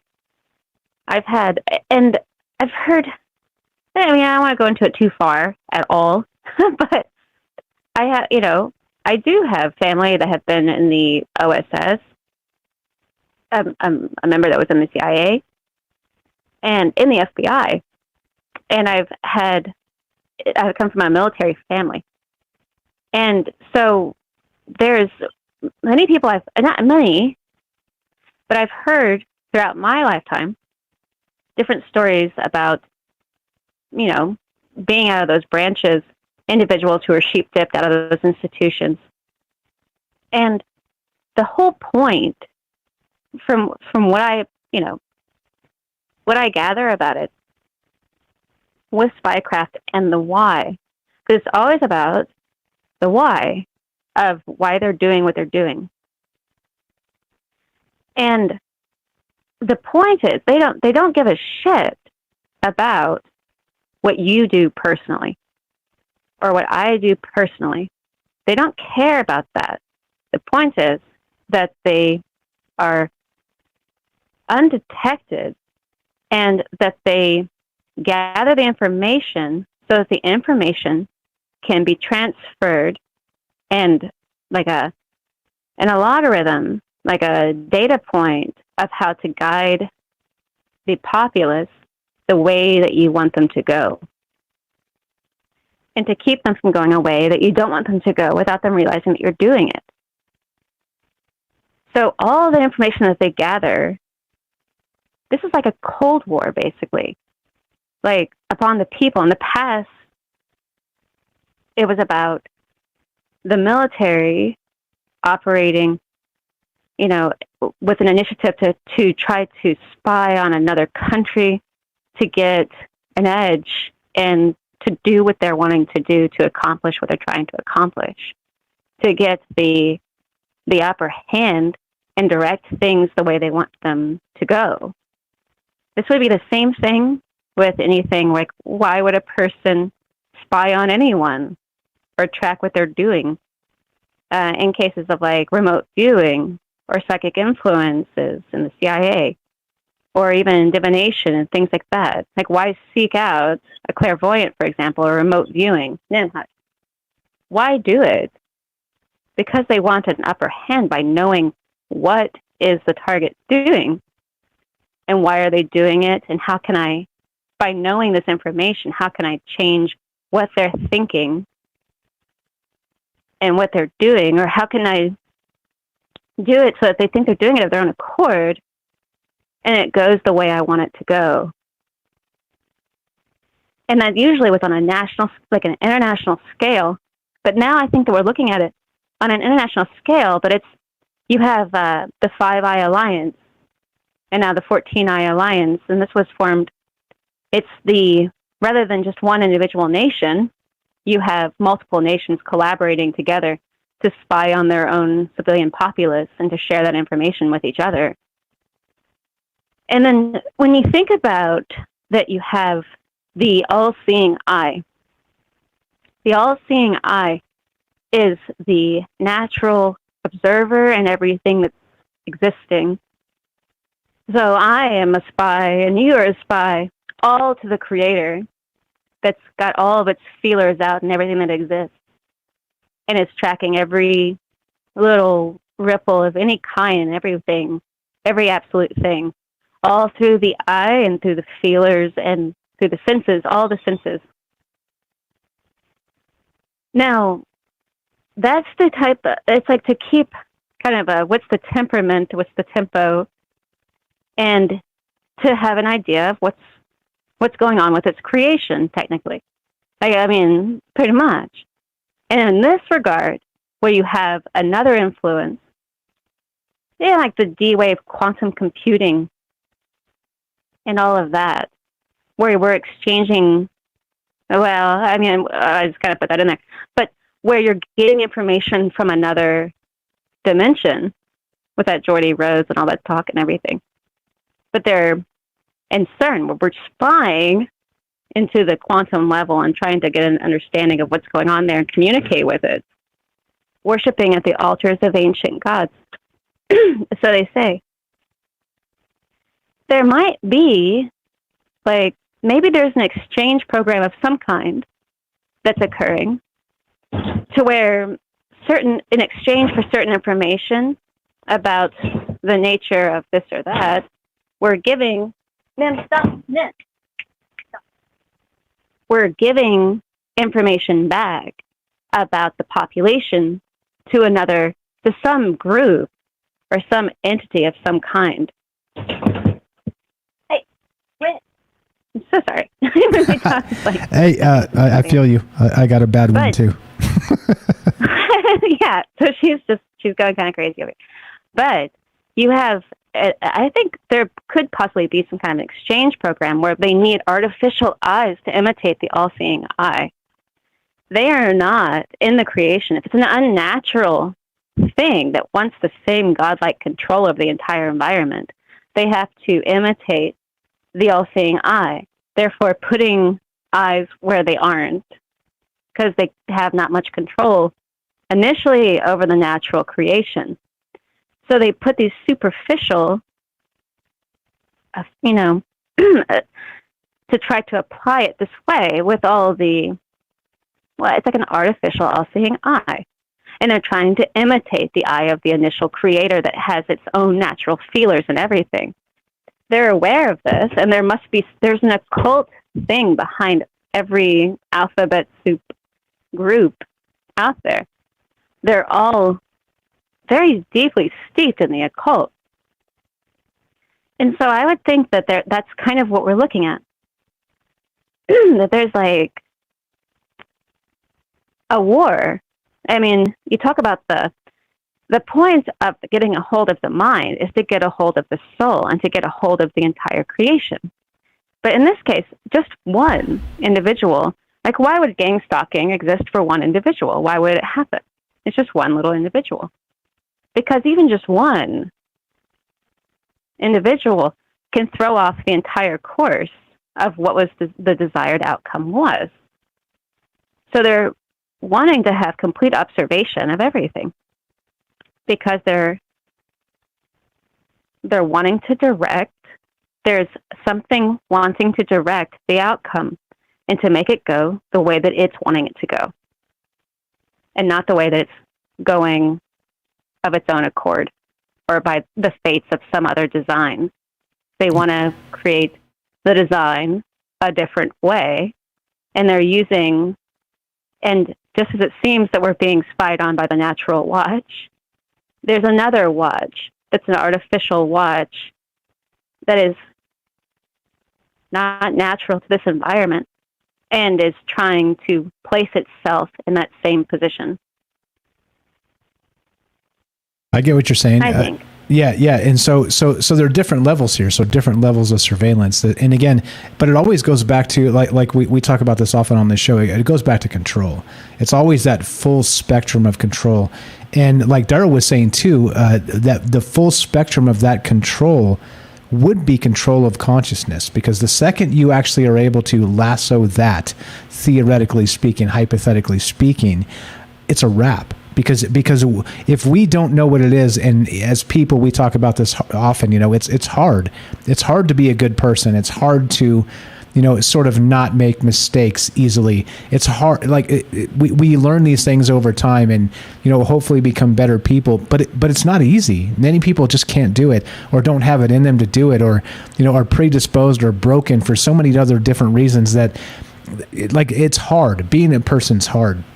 And so consciousness in and of itself, definition-wise, is difficult for us as individuals, wrapping our consciousness around the idea of a consciousness, of us as an individual self, right? But then, if they can actually attack that somehow, again, we've talked about the dreamvertising and all kinds of different ways where they're doing it all the time.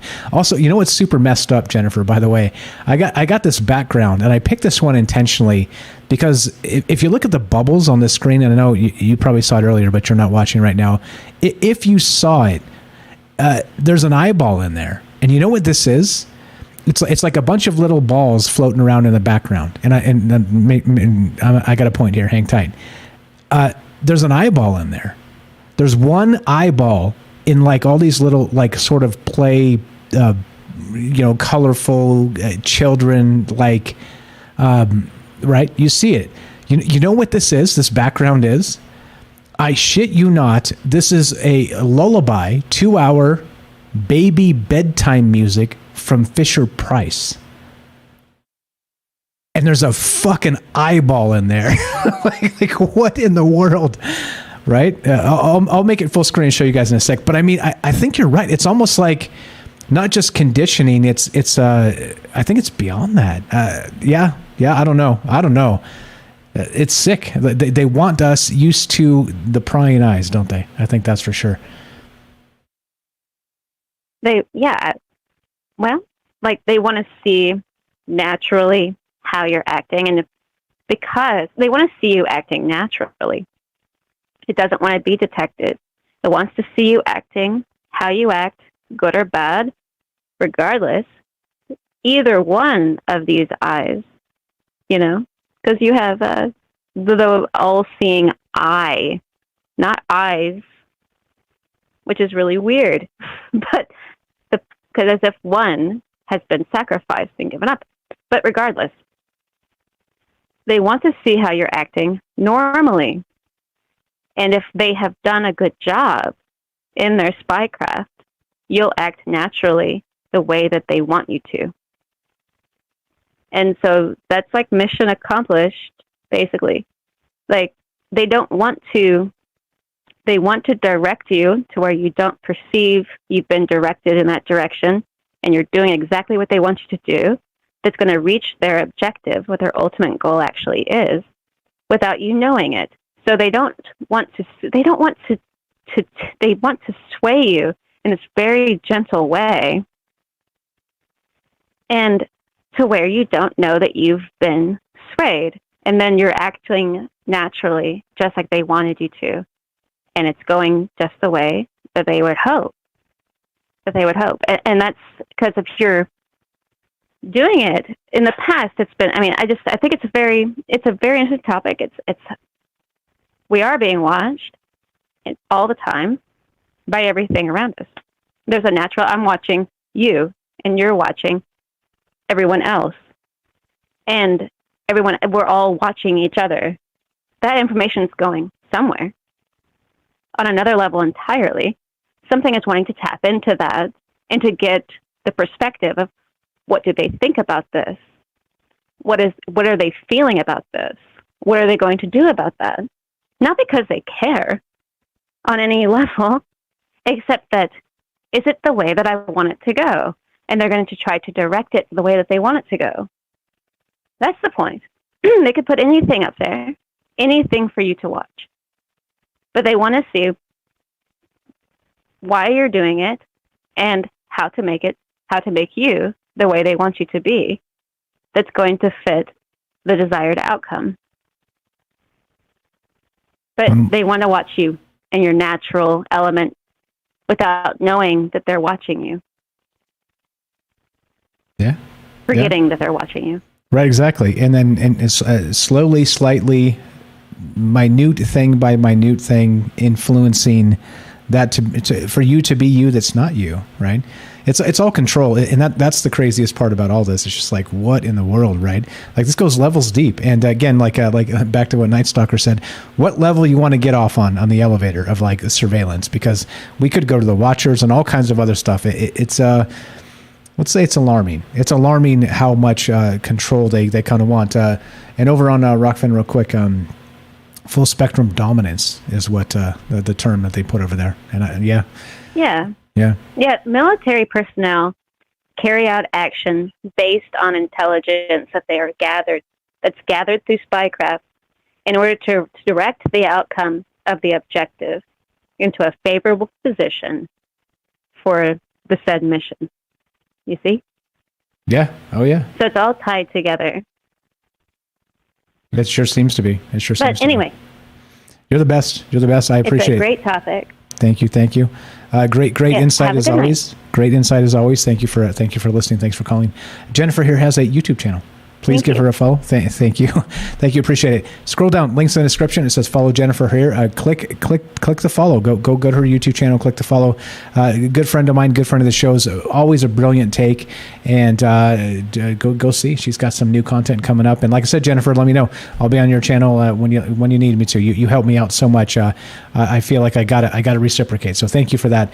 There you go. It's as easy as that. She makes it seem easy. But 702-957-1037. Click the Discord link, troubledminds.org. We'll put you on the show. It's as easy as that. What's going on, guys?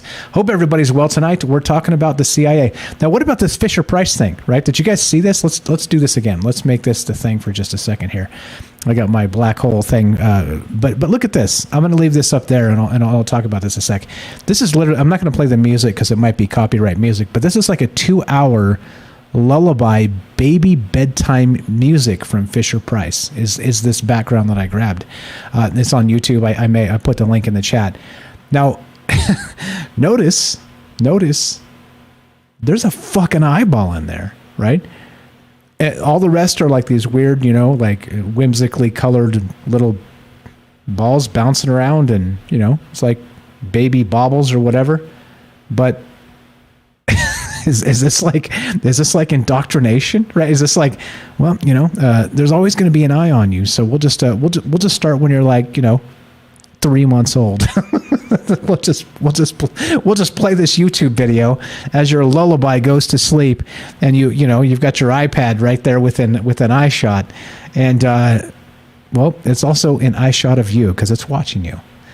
Like, what the fuck is that? Is that intentional? What?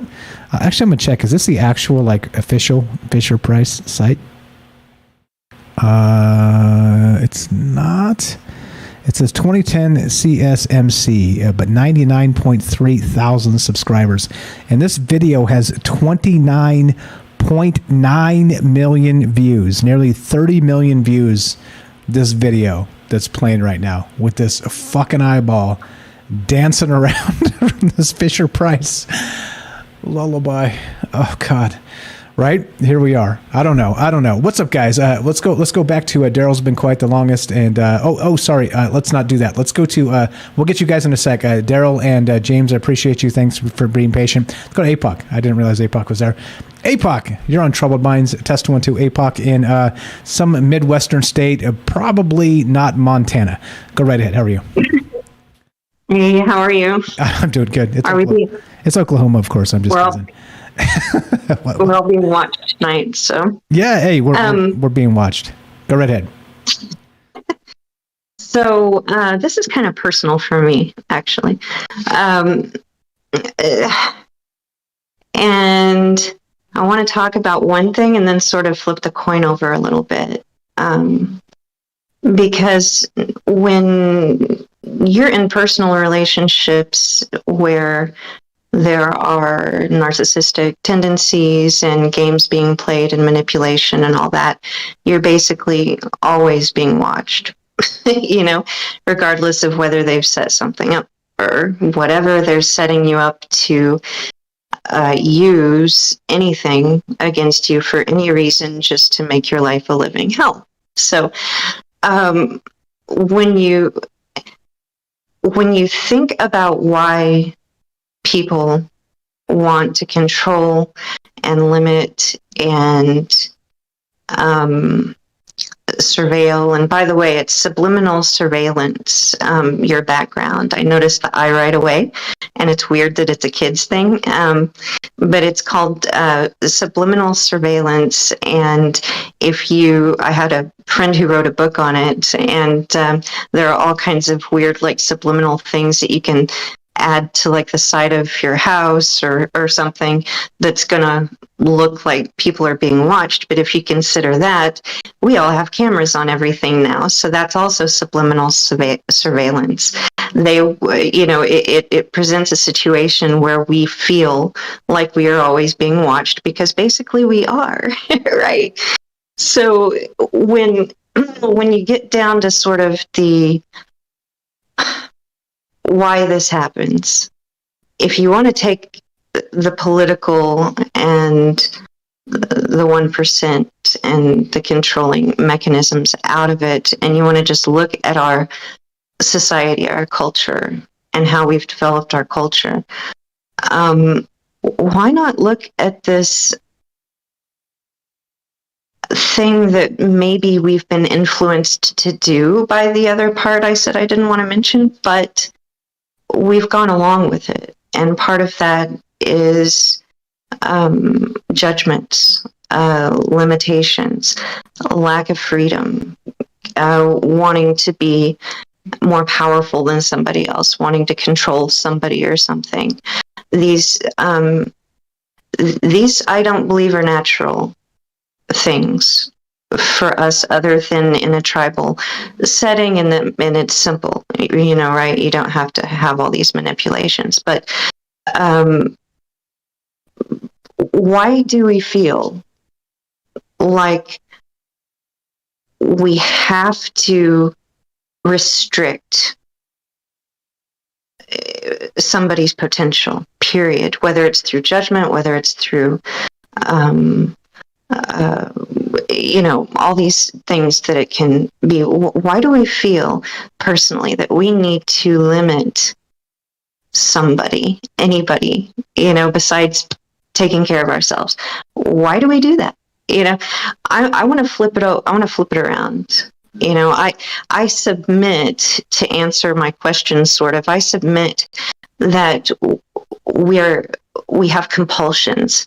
We turn love into an addiction, where it's an obsessive kind of thing. We turn control into a feeling better about myself kind of thing, rather than this other stuff. We attach belief systems, we attach right and wrong, we attach all of these things to something that intuitively I think we have as something pure within us that we are born with. And here's where the coin flips. I think that we had that. I think that throughout our waves of ancient history, we have had these cultures and these freedoms and these times where we have built incredible societies, incredible cultures, incredible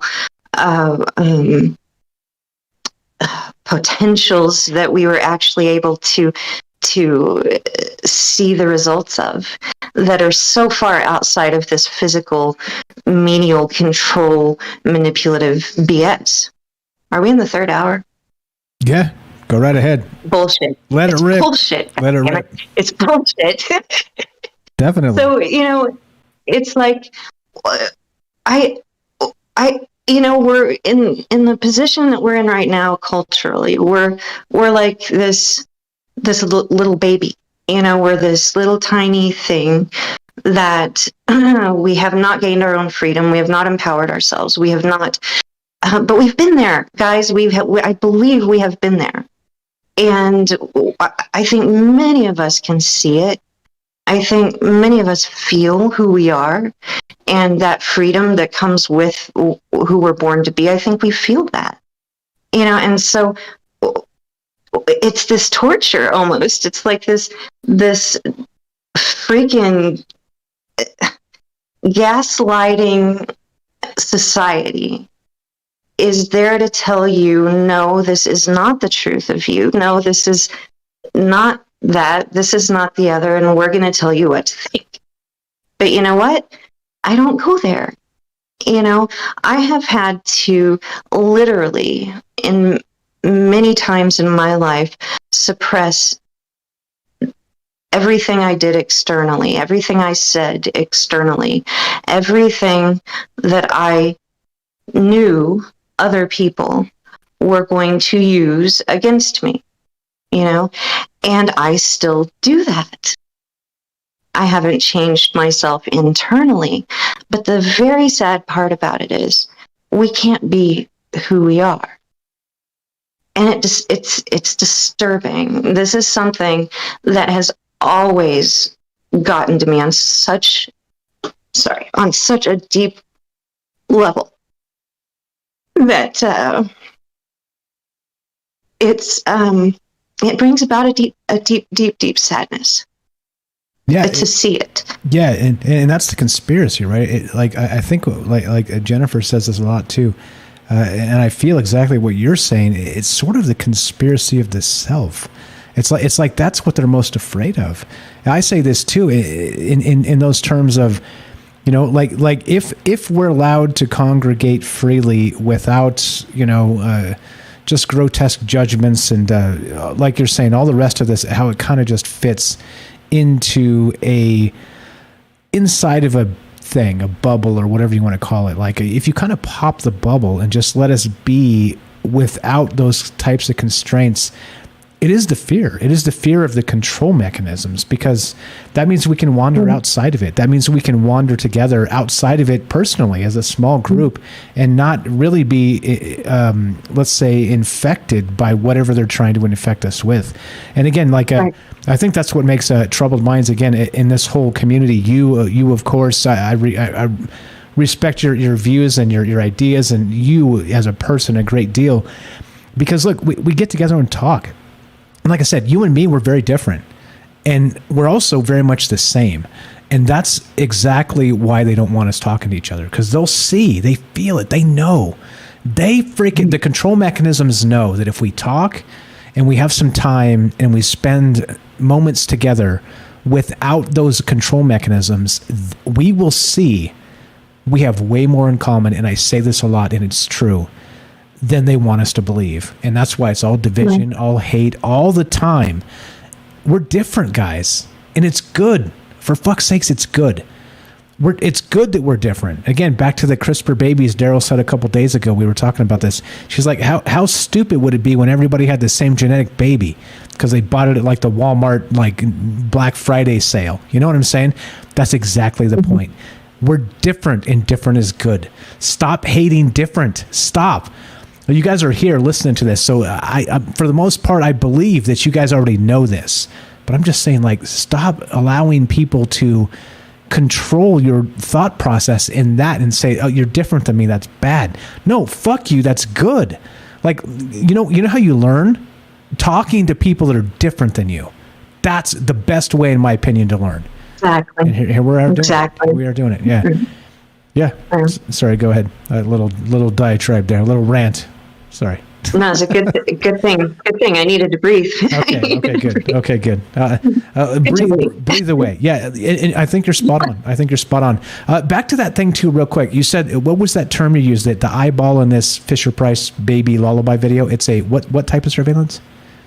Subliminal surveillance. Subliminal surveillance, meaning that it's sort of conditioning. And knowing we're always being watched. You know what's super creepy about that too? Not only this video, the video is super freaking creepy, but additionally, we had this painting at my grandma's house when we were young. I probably told this story once or twice before, but it was the Jesus that had like those fucking eyes that like saw you. You know what I mean? Like no matter where you moved, like the eyeballs of Jesus in the photograph were like following your ass. Man, talk about like exactly what you just said. Very much like this stupid video for kids, which is a lullaby for kids. It's got the all-seeing eye in there amongst like bubbles and baubles. What in the world are we doing right now? Go ahead, sorry. Holy shit, right? Yeah, when you said it was a kid's thing, I was like, oh my God, I can't believe it. It is. Fisher-Price 2-hour lullaby baby bedtime music. Can you believe that? It's probably not Fisher-Price. It's probably some CIA YouTube channel. You know what I mean? It wouldn't surprise me. It wouldn't surprise me. Well, okay, so let me get back to sort of where I was going to try to complete this thing here. Okay. I think we have the physical potential to be awake, just not have to have the conditioning, right? I think that, if you look into the ancient cultures, again, it goes back to Mesopotamia and all that, the pineal gland is on the Pope's staff, right? It's in the, it's pretty much everywhere throughout history. You can look and they have depicted the pineal gland. They call it the pine cone, but our pineal gland in our brain looks exactly the same. And so supposedly it represents that. And the pineal gland has been connected in both the ancient cultures and the ongoing cultures throughout history to our ability to be open, right? Our ability to be spiritually awake. And so I'm using that with my fingers doing the quote thing, awake. And if we have a component in our body that has at some point in our physical history actually allowed us to have potentially the cognition of other people's thoughts, the ability to do telekinetics. And I know I'm going out on the limb here, but this is where it has been said that it goes. If we can consider the possibility that we have a lot of components to our physical potential through our physical biology that may connect quantumly in a way that allows us to have more access to that conduit of transparency, of openness, of freedom, of, all of that. And then you look into the fact that they've been putting fluoride in everything, including now there's fluoride in the food that's the fluoride is now everywhere. And fluoride is one of the main components that calcifies the pineal gland. And to me, as I see what I've researched about, if the pineal gland could be quote unquote open or awake or useful or in use or whatever, from the time we were children until now, and I think we might have it when we're kids and then we are programmed out of it, but if that were active, then consider this. Instead of, now this might go in a weird place for you guys, because if we were there would not be any secrets. There would not be any manipulation. There would be nothing that was hidden. There would be nothing that could be used. There would be nothing that could be judged because everyone has their shit. There could be nothing that people could use in that respect psychologically to control other people, because everyone would know everything about everyone. And I think we have been there. And I think that was good at some point. I think we could do it at some point, that we didn't have the judgment. We didn't give a shit what people, did. We loved them. We had a deeper connection with everybody. We had, this is, again, the theories based on ancient cultures and looking at the waves of potential civilization that have gone up and down, the ancient spiritual writings, even the Egyptian, there's a lot of that in the Egyptian stuff. My gosh, let's dump this junk. It's like, let's let people be free. I'm just saying, if we can sort of have that attitude, that acceptance of that freedom for other people, then maybe we can start accepting it for ourselves. It's just a thought. Amen. Just a thought. Howdy there, internet people. It's just a thought. If you guys knew who I'm talking about, he's got a big YouTube channel. And anyway, very good stuff, APOC. You are Cubes over on Rockfin says she's very on point. And I concur. I think that this is one of those things that I'm glad you kind of peeled this off to a more personal level of like surveillance as not just from let's say the powers that be. It's we're doing it to each other even. Like this is one of those things where it doesn't have to be Big Brother at all. Like I can be Big Brother, right? I can be that asshole if allowed enough leeway into yourself, your person, your singular person. I can manipulate, I can control, and all the rest of that. And I think that's the whole point. They want us to do that to each other. That's the whole idea of this division politics I'm always talking about, and all the hate. Fuck, why all the hate? It's like, hey, you don't vote for this guy, we're gonna burn your fucking house down. It's like, what are you talking about? Like that's the dumbest thing I've ever heard. Literally the dumbest thing I've ever heard. You know why? Selected, not elected. That's why. That's why. This shit is a big joke. We live in this like upside down fantasy world where they expect us to believe that going like literally walking down to one little fucking phone booth once every 4 years will change anything. Get the fuck out of here. Get the fuck out of here. It's the dumbest idea ever. It literally is, right? And I get it. There's like I'm going to digress too much. I'm going to shut my mouth there. But I'm just saying, look, hey, we own this. This is ours. It's already ours. It's always been ours. Let's just own it and be good to each other. That's it. Yes. That's it. Yes. That's it. 100%. You're the best, APOC. APOC, good friend of mine, good friend of the show's. She's got a podcast called Apocalypse Tau. Are you active yet? Not quite yet? Got 2 episodes, and I'm getting ready to start doing some shorter episodes. And then when I get to the property, I will be doing longer episodes. Yeah. Okay, and I'm about to be on that podcast too. If I have to, And you're going to be on it. I have to elbow my way into that shit. I'm going to be on there. I'm going to be like, sorry, APOC, this is where I'm going to take my bully moment, and I'm going to be on your podcast. Ah, you're the best. Give her a follow, please. Scroll down, link in the description. Apocalypse Tau, APOC, a good friend of mine, good friend of ours. Thank you very much for sharing. Thanks for taking this in a different direction, and that's exactly why we talk about this in the format we do. You're the best.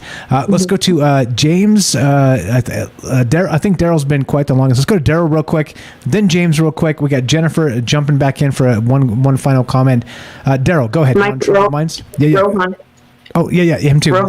Him too. So let's do that. So okay, so we'll go quick style, Daryl, quick style, James, quick style, Jennifer. Then we'll go back to Rohan and we'll wrap it up.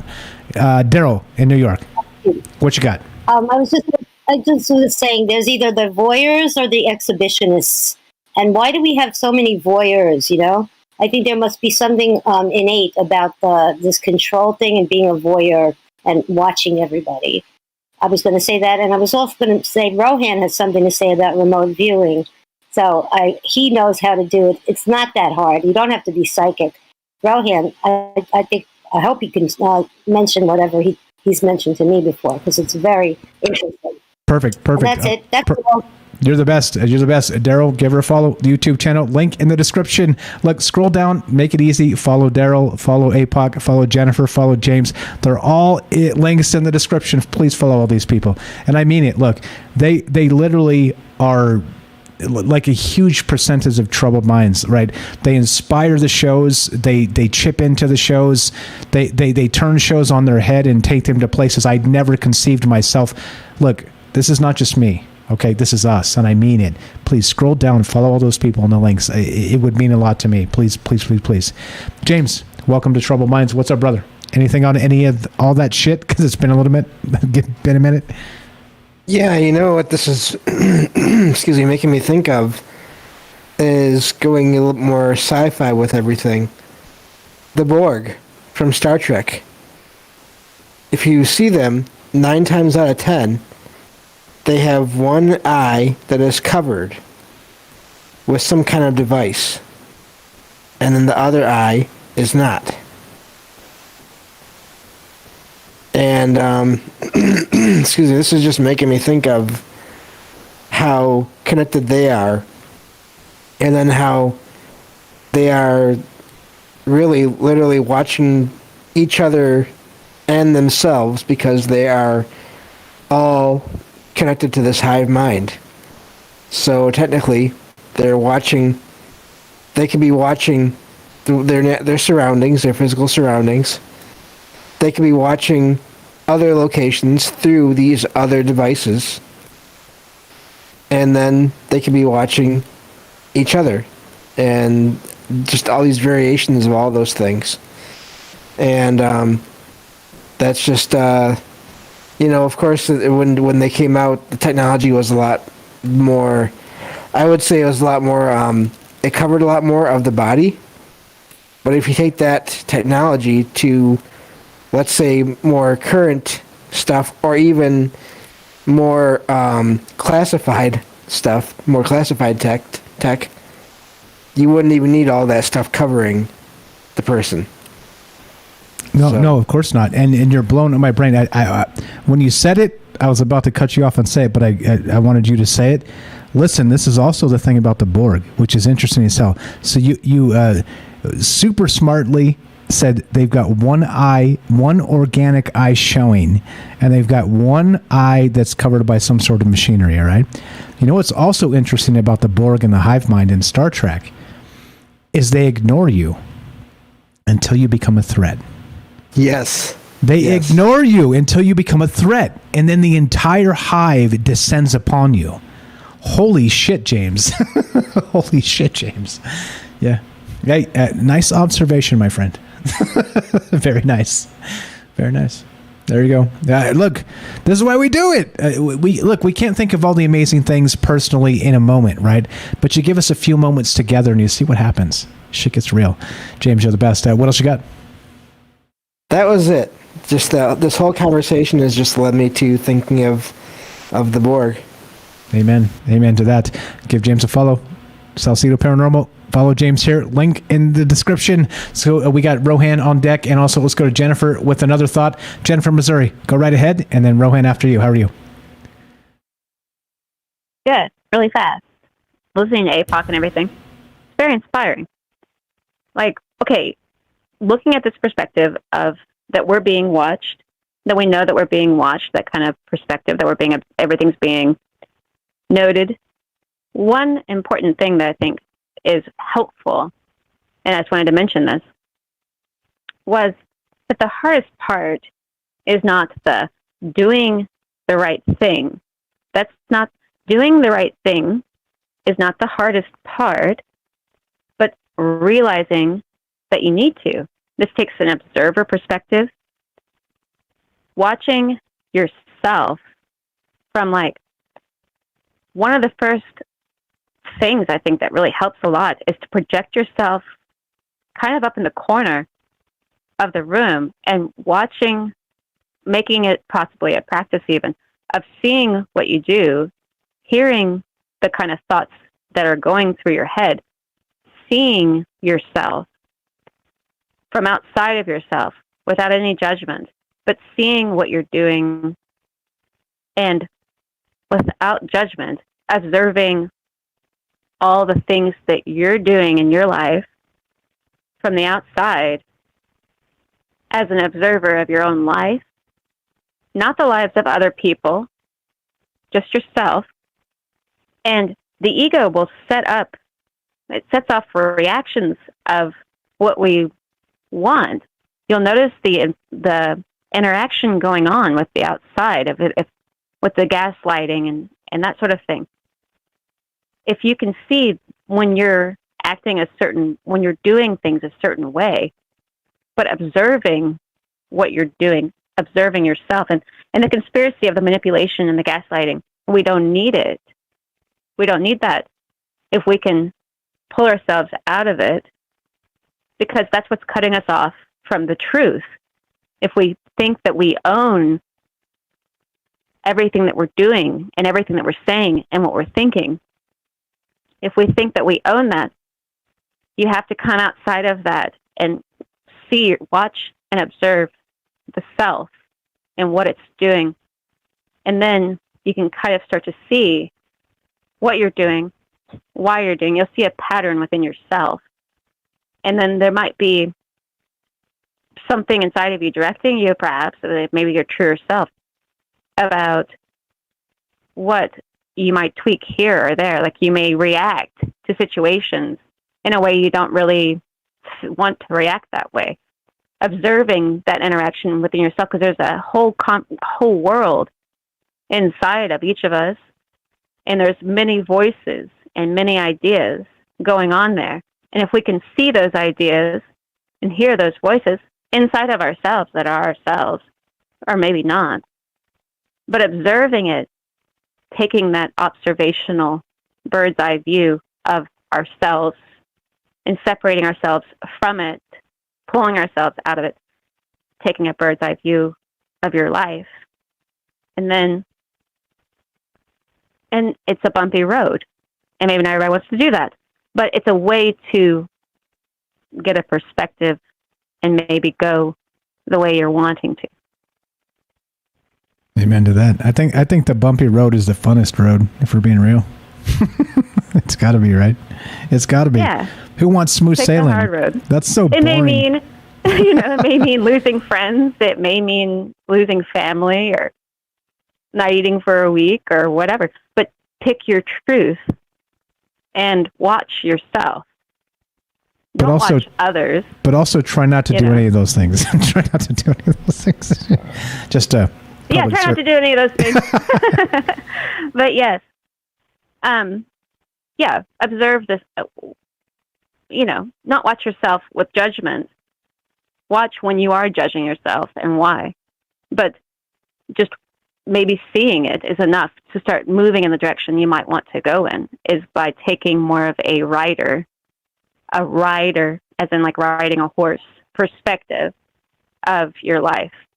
and observing it and looking at it that way, rather than just being a participant. Watch the participant. That's you. That's And you. You're that it. might be. Tag, you're it. Tag, you're it. Yeah. All right. Appreciate it, Jen. Thanks for the call. Always a pleasure. Have a fantastic night. That's Jennifer, Missouri. Thank you. YouTube channel. Scroll down. Follow Jennifer. Follow all those people down there. Like I said, I'm asking you personally, from me to you. If you listen to me, to Troubled Minds, and you come here and you really like Michael Strange, I'm going to say, look, I'm not the only person here, right? There's a lot of people that contribute to this. Please. It takes you a second. On the platforms, you're on platforms that are reciprocal. Please scroll down and follow all these people. It would mean a lot to me. Okay, I'm asking you personally. Let's go to, speaking of good friends of mine and who you should follow, the mighty Rohan. Are you still there? Liam Martin, welcome to Troubled Minds. How are you, bro? I'm here.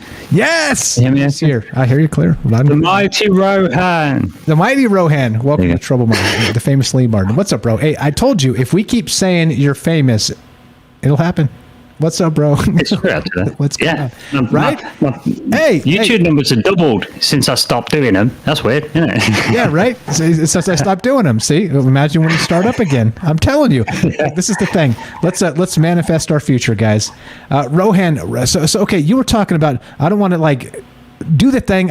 You know the question I'm going to ask you. I saw you put it in there about JFK. I don't want to start you there. You start where you want to start, and we'll end up there. How about that? Go right ahead. Yeah, okay. Well, I'll just go back. I tend to go backwards with these things as well. I write backwards too. Not right, and it's a long story. Anyway. Janet, you hit on something in the manifesting thing, and I think this is what this all is coming to for me. So I just want to go back from what Jennifer said, because that was the latest comment. So I find it quite sort of intriguing where she said that the hard thing to do isn't doing the right thing. It's realizing you need to do it. And I thought, is that moment where you realize the tough choices, or is it that? And then I'm thinking, hearing her say observing, emphasizing this observing part and without judgment part. And then I'm thinking, when you do that, it's that timeless zone. I think we've kind of touched on this before. That sort of in between place, and you start to notice the interaction with your internal world, with your external world, and then they seem to, now and again, it look like they're running in parallel, even with what's happening in politics and on the news. The sort of themes, and they're like themes that were going on for you, and they're running together. And I think you'll then find that things seem to just flow, like you're getting good luck, and you'll find more synchronicities. And I think it's where we're creating our own standing waveform. Its charge is committed. It's like, you don't give a shit anymore. That's that bit. And I think that came up as well. Somebody said we didn't used to care what people think. And I think when we're doing this, observing ourselves, and you do it in counselling, you learn counselling, right? You learn about the psychology stuff. You practice on other people, practice on each other. But the trick is, it seems, the special sauce is to practice noticing yourself. And then you notice that you're noticing yourself, and you're like, yes, it's working, right? And it sounds strange, but you notice yourself noticing yourself, and you notice that in your mind, just in the chatter in your mind. So if you think about that, you're doing like Inception. You're separating out layers of yourself, extra layers of perspective. And as you keep practicing it, because you're practicing thinking about people and perspectives and different walks of life, you start separating different parts of your consciousness into extra layers of perception, but you can hold them all at the same time. Do you know what I'm saying? And you start noticing yourself, noticing yourself, noticing yourself, noticing yourself, noticing yourself, and you're narrating it to you in your own head. So you're doing it like, I don't know how that sounds to listen to, but if you go through the process, it's quite amazing. And I think we're creating a standing waveform of our own bubble. And I think this is where these motivational speakers are really onto something, and they get results. And other people who really try this stuff get results. And these people that are able to charge large amounts of money for these conferences, because they're in demand. So they have to keep putting the prices up because they're just too busy, because this stuff works. And I think this is where we come back to that old chestnut of the old magic. And what is magic? And what is our consciousness? And what is this talking stuff? And what is... Do you know what I'm saying? Because I keep saying it, co-creators, you know, we're making this stuff. And you know, so there's that bit. And then there was that bit with X-Men Apocalypse and with the eye, and what are they doing with this, with these bugs, with these technology things, with this AI stuff? And I think it's literal, our nightmares. Isn't it the literal, if we use that pop culture word, and it's literally trying to take over the world, right? Literally trying to take over nature. I think that's the way that they're doing it. And like I say, full spectrum dominance. I put that here. They want full spectrum control, full spectrum dominance. And I think the reason there's a rush job is because I think, yeah, there's probably big spiritual stuff going on. The zodiacs have changed, but also on a pragmatic level, they want to get that control grid in now before we realize the full implications of these technologies, because we don't tend to notice them until later on, and we start implementing them and seeing the new options. And it's like somebody, I think Colorado, Matt Colorado mentioned, yeah, they'll be at least 20 years ahead. So they thought of the implications. Do you know what I mean? And we know the implications. So you've got to grab it while everyone's half asleep, still reeling from a pandemic and wondering if we're going to World War III. We're not. It's not a big distraction, isn't it? So get control grid in. Get that in. You've got everybody's body temperature. You know the respiratory situations. You know the walking fast, walking slow. Everything. You get everything. Then what? Look at what science does. Science likes to predict everything, as much data as possible, as much metadata to predict things, and they get really good at it. Almost to the sense where they think they can predict everything and know the future if you get enough data. And this is the problem. And I think all of this is geared towards, like James mentioned and somebody else mentioned, taking an eye.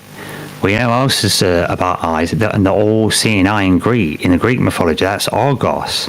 But Argos was, in one of the stories, is the son of Gaia. And that goes back to the Gnostics, where they're going against, they're saying, look, some of these humanoids go against nature. There's a force that tries to get you to go against nature because it can't be you. Yeah? Think about haters and trolls and doxers. Well, imagine that on the big game level. You know? What if there's people that want to be like us but can't, so we'll rather just tear it down? And I think that's what we've got to deal with. You know? Because we've got a big emotional range, a big charge. And it's unparalleled. So I don't know. I think it's all about that.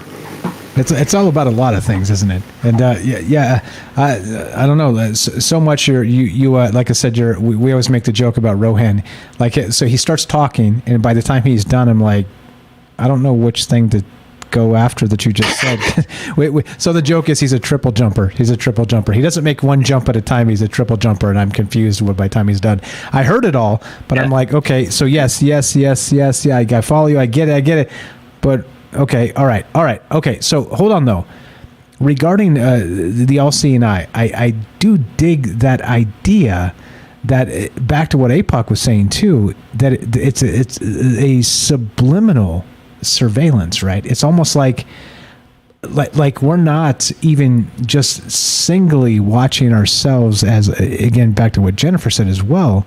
We are, but also we're kind of being bullies to each other in that if you don't if you if you don't follow the party line or whatever it happens to be, or whatever the political flavor of the month is, you're out of touch. You're the idiot, right? You're the moron. But hold on, right? Like what did Mark Twain say? And this one really, really, really strikes close to my heart. If you find yourself in the majority, it's time to step back and reflect, right? And here we are, bro. Here we are. It's like this is what this is about. And it's not about truth anymore. It's about asking those questions and actually measuring your will against the powers that be. And the powers that be in this case are exactly the majority. The majority. If you find yourself, and I'm going to say this, and don't get mad politically. I said this to my brother, and we had a good chuckle. But if you find yourself at a Sarah Palin rally chanting "Drill, baby, drill," it's probably time to step back and reflect. I'm not saying you're wrong for being there. I'm just saying think about why you're there. That's all I'm saying, right? That's all I'm saying. It's complicated, of course, but also some things are not, and some things we get kind of whooped up into from other people, right? We sort of and this is the thing too about me. You know this, Rohan. We've talked about this about me. I sort of have that energy, right? I have like energy that's like, no, you know, look, if I have a bad day today, me personally, I turn the page. Let's fucking get it as hard as possible tomorrow. Let's get it. Let's go. Like I don't. Yesterday, you can't do a thing about yesterday. It's over. It's done. You can spend the next 6 weeks lamenting yesterday, right? But then you wasted 6 weeks that you could have spent doing something good, being positive, talking about amazing things. And here we are, bro. That's my take on that. Again, I digressed a little bit and riffed a little bit and gave you my own stream of consciousness a little bit. Can you tell me about JFK and those astral guardians? What's with that? Can you explain that to me? I've never heard that. I can, yeah. I did a quick search and I couldn't find anything. I've never heard it. I've never heard this. Oh well, you needed. Oh well, I've got it. I've got the PDF of it. I managed to find it straight away within 5 minutes. You got your own Jamie here. You need to hire me. There you go. There it is. Hey, and one of these days, coming soon to a theater near you. I will when we can. I will. Yeah. Go ahead. Tell me about it, please. I've never heard of this. Yeah. Yeah. So what it is? So it was just. You know, it was reading Robert Monroe's book. I'll tell you the book. It was Journeys Out of the Body. Right, it's a classical work, okay, from the 60s. But it was just one of them throwaway comments, like 2 paragraphs in the book. And I thought, what?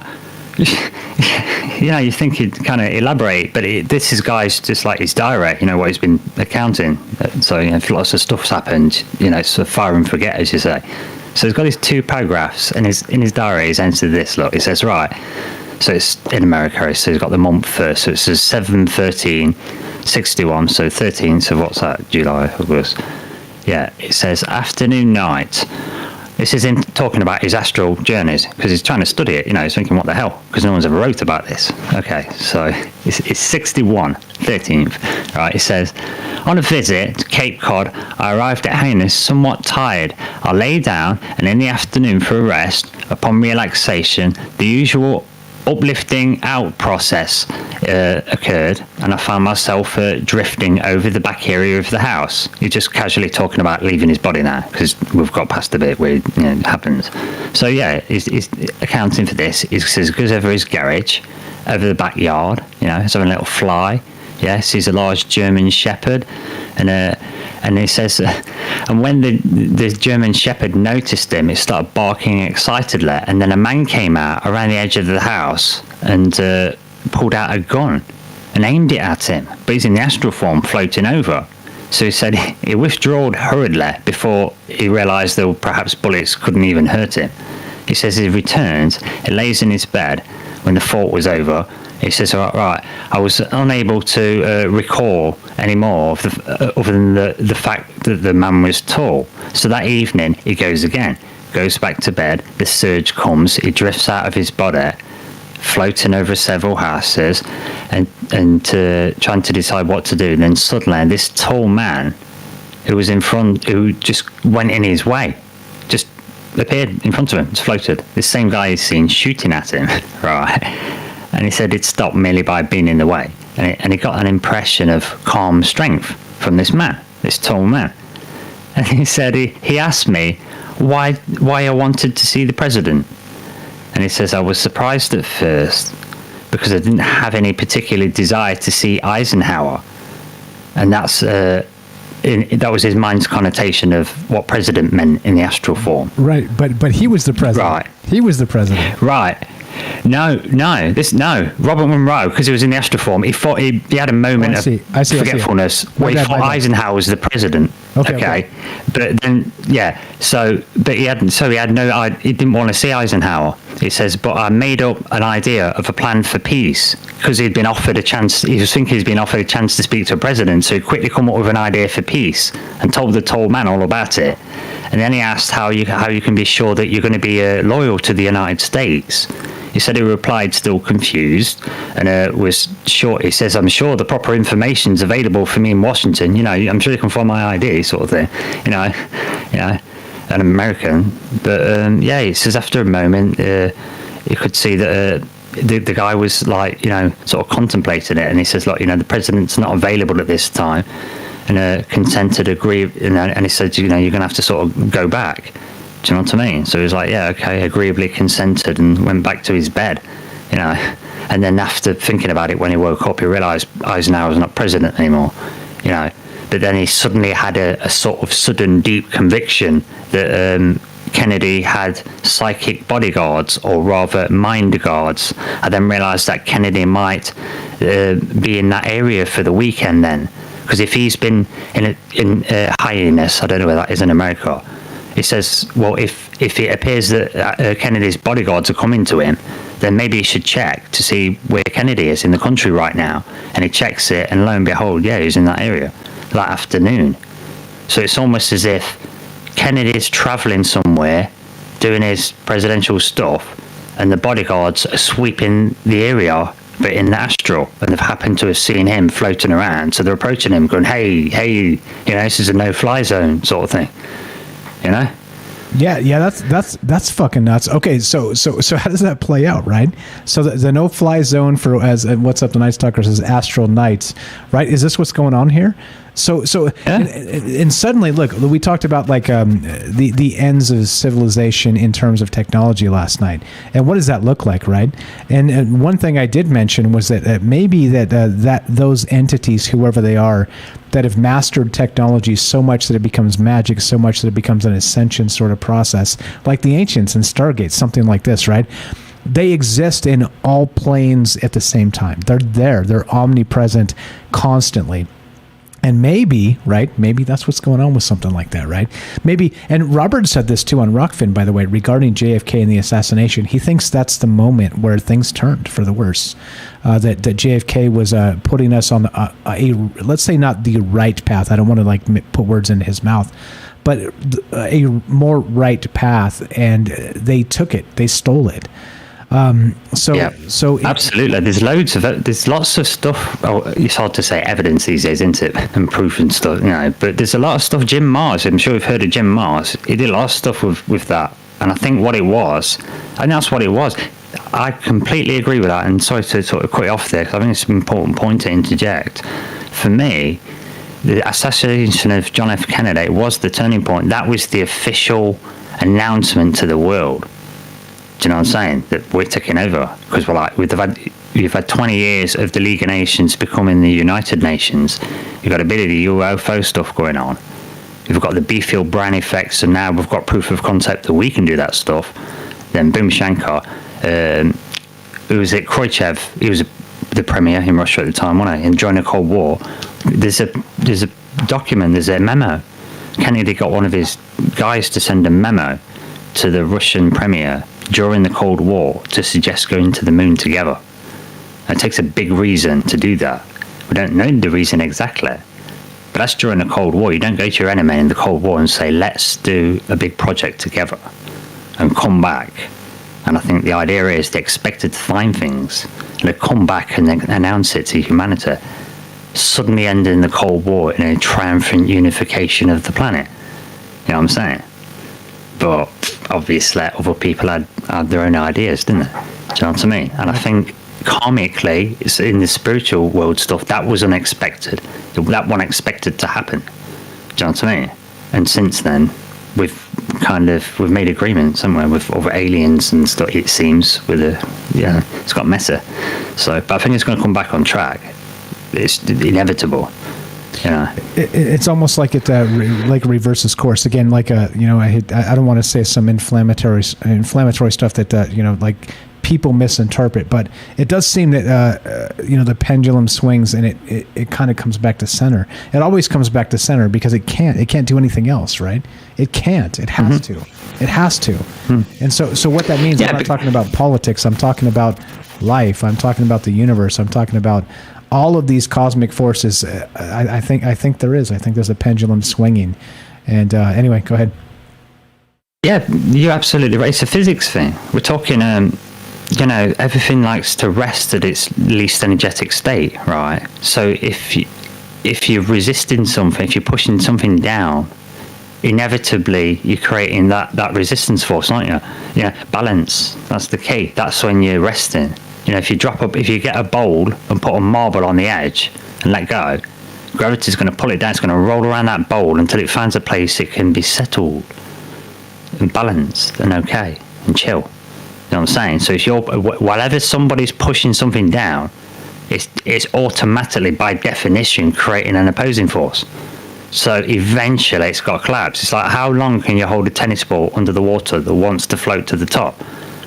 Practically, how long can you do it for? Because it's going to want to float to the top. Not forever. You're going to exactly. It's a war of entropy. Yeah. It's entropy war. It's attrition. Sorry.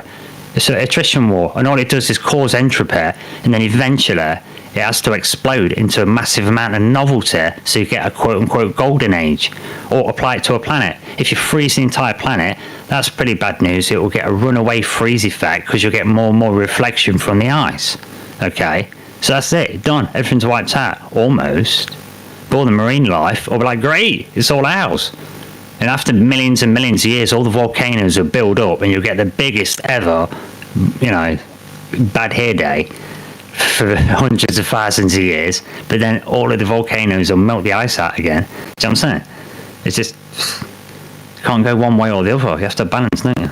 Yeah, and it always snaps back. Like no matter how hard you push. I mean, look, I hate to cite all the terrible stuff of like the 20th century. There was a lot of horrific shit that went down, but also, by the way, like eventually it snapped back. So hopefully, right? Like, well, let's say not entirely, because it never does, because it's always in motion, right? Difficult to see. Always in motion, the future is, said Yoda. I don't know. Let's get the fuck out of here. Rohan, look, and this is what I'm saying. This is exactly what I'm saying. Like, this is why the value of a conversation is greater than the sum of its parts. Okay? And why the value of a conversation is when you invite as many people as possible into these sort of ideas. You see what happens, right? Like I always say, we have way more in common than we have as differences, right? We all got to eat. We all got to sleep. We all got to crap, right? Like, sorry, newsflash, everybody poops, right? There you go. Sorry.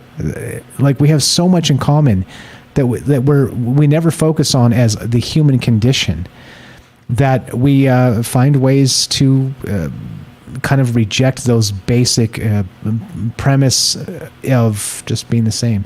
And we're the same. We're the same, right? The same in our hearts and our minds. We're the same. But like you get led astray. Like I always say, look, and this is the thing too about me.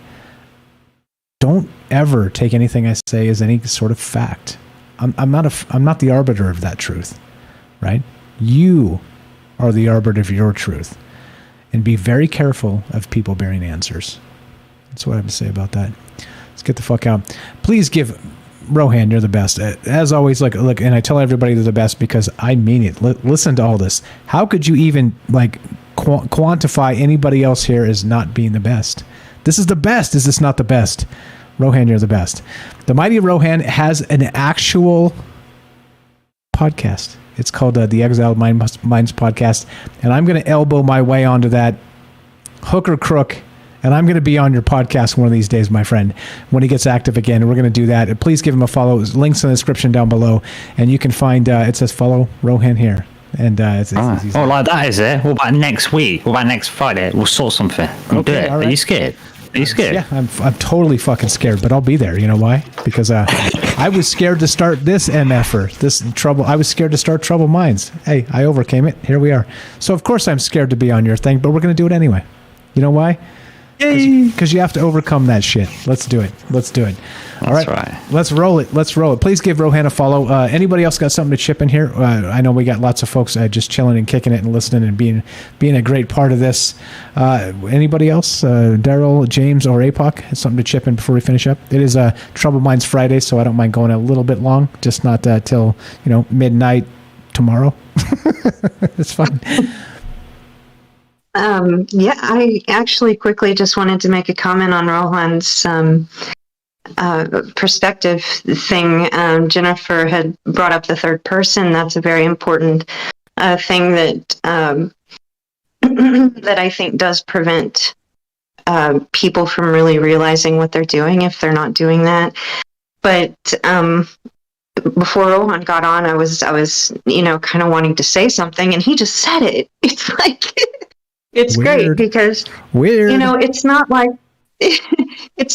the there's more to the third person. It's a larger expanse. It's like, and the way that I read into Rohan what you were saying was, you're moving into the fractally aware, the empathetic, as well as just everything. And I would, Mike, call that a geometric perspective with all the angles and all this stuff, because then you get into having several points of perspective. You have this larger viewpoint that when you're in the third person you might not actually get, because you might still be hanging on to that judgment or that preconditioning or those thoughts of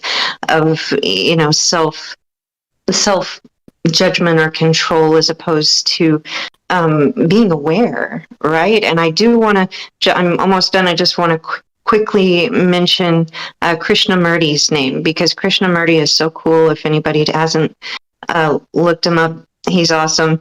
And he talks a lot about kind of that perspective of also asking yourself questions, right? Of always asking a question instead of just being in belief. So that leads back to your show, Mike, and I'm done. That's it. Follow Apocalypse Style Podcast down below. Everybody else too. Hey, so real quick, I see a Rock Lobster. Hey, so the thing is too, regarding the censorship in YouTube, I removed it. So YouTube actually has like a built-in censorship program. I want you guys to know this, that catches whatever it catches, whatever's built into its algorithm. And I could personally add keywords to that it will strike out. I don't like that because it does catch some good stuff. It should keep out people being just nasty. But it also, like, through context, it peels some other things out. So just regarding that, so I literally just took off all of the YouTube censorship. I unchecked the thing. I didn't realize it was possible. So if anybody has a YouTube channel out there, you actually can go into like this community settings and like have YouTube not censor anything. And that's how we've been rolling for like a week or maybe more than a week now. And we haven't had any super problems. And so that's what I mean. So I've never been about censorship in any capacity. If you're going to just be like antagonistic, and I'm not saying you are or anybody else is, I'm just saying if you're going to just show up and be antagonistic, I'm going to ban you first. And I'm not going to care. I'm going to move on. My mental health is also important. And if you show up and want to shit on me, and again, not pointing to you, I'm explaining the censorship thing. I'm just saying, in general, if somebody shows up and they want to be like an antagonistic bastard, they're gone. I'm over trying to be nice and like explain myself to people. So I'm saying, Rock Lobster, you and I are cool, and that's what I'm saying. But you mentioned censorship and a particular mod's name. I want to make sure that you understand that in many cases it's not that, and many of the other mods can vouch for that. That in the past, YouTube has auto censored shit that we had nothing to do with, just to let you know. So just so everybody's clear and on the same page. Okay, so that's it. I'm a ban first, ask questions later guy, and I recommend that to everybody, by the way. I've changed my mind. I used to think that, like people want to talk, and no, like some people just want to fucking like cause a ruckus, and that's that. So there you go. So I just want to make sure we're all clear on that and on the same page. But anyway, let's get the hell out of here. Let's do it. Again, please, people, if you haven't followed all the people down in the links in the description down below, you guys know who they are. James, anything else? Daryl, anything else before we go? Nope, we're good. James has an outro. Daryl, anything else? All right, let's roll it. Let's do it. I'm playing some music. This one's for Jay in New York. Jay in New York is such a great dude. Look, everybody's the best because guess what? Look, can't we all be the best? Isn't that possible? Right? Think about when I say you're the best. You're the best. You're the best. You're the best. And I say this to everybody. Think about it. Is it a competition? Is it possible for us all to actually be the best? Yeah, it's possible. We can do this. We don't have to be bogged down in other people's preconceptions of bullshit.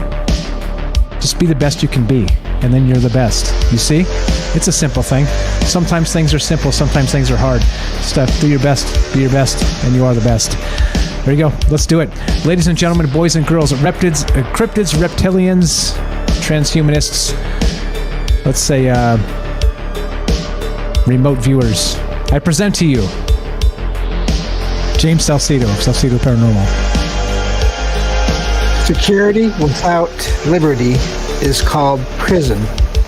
And that's from Benjamin Franklin. Indeed. There it is. Hey, a great one from James, and I concur.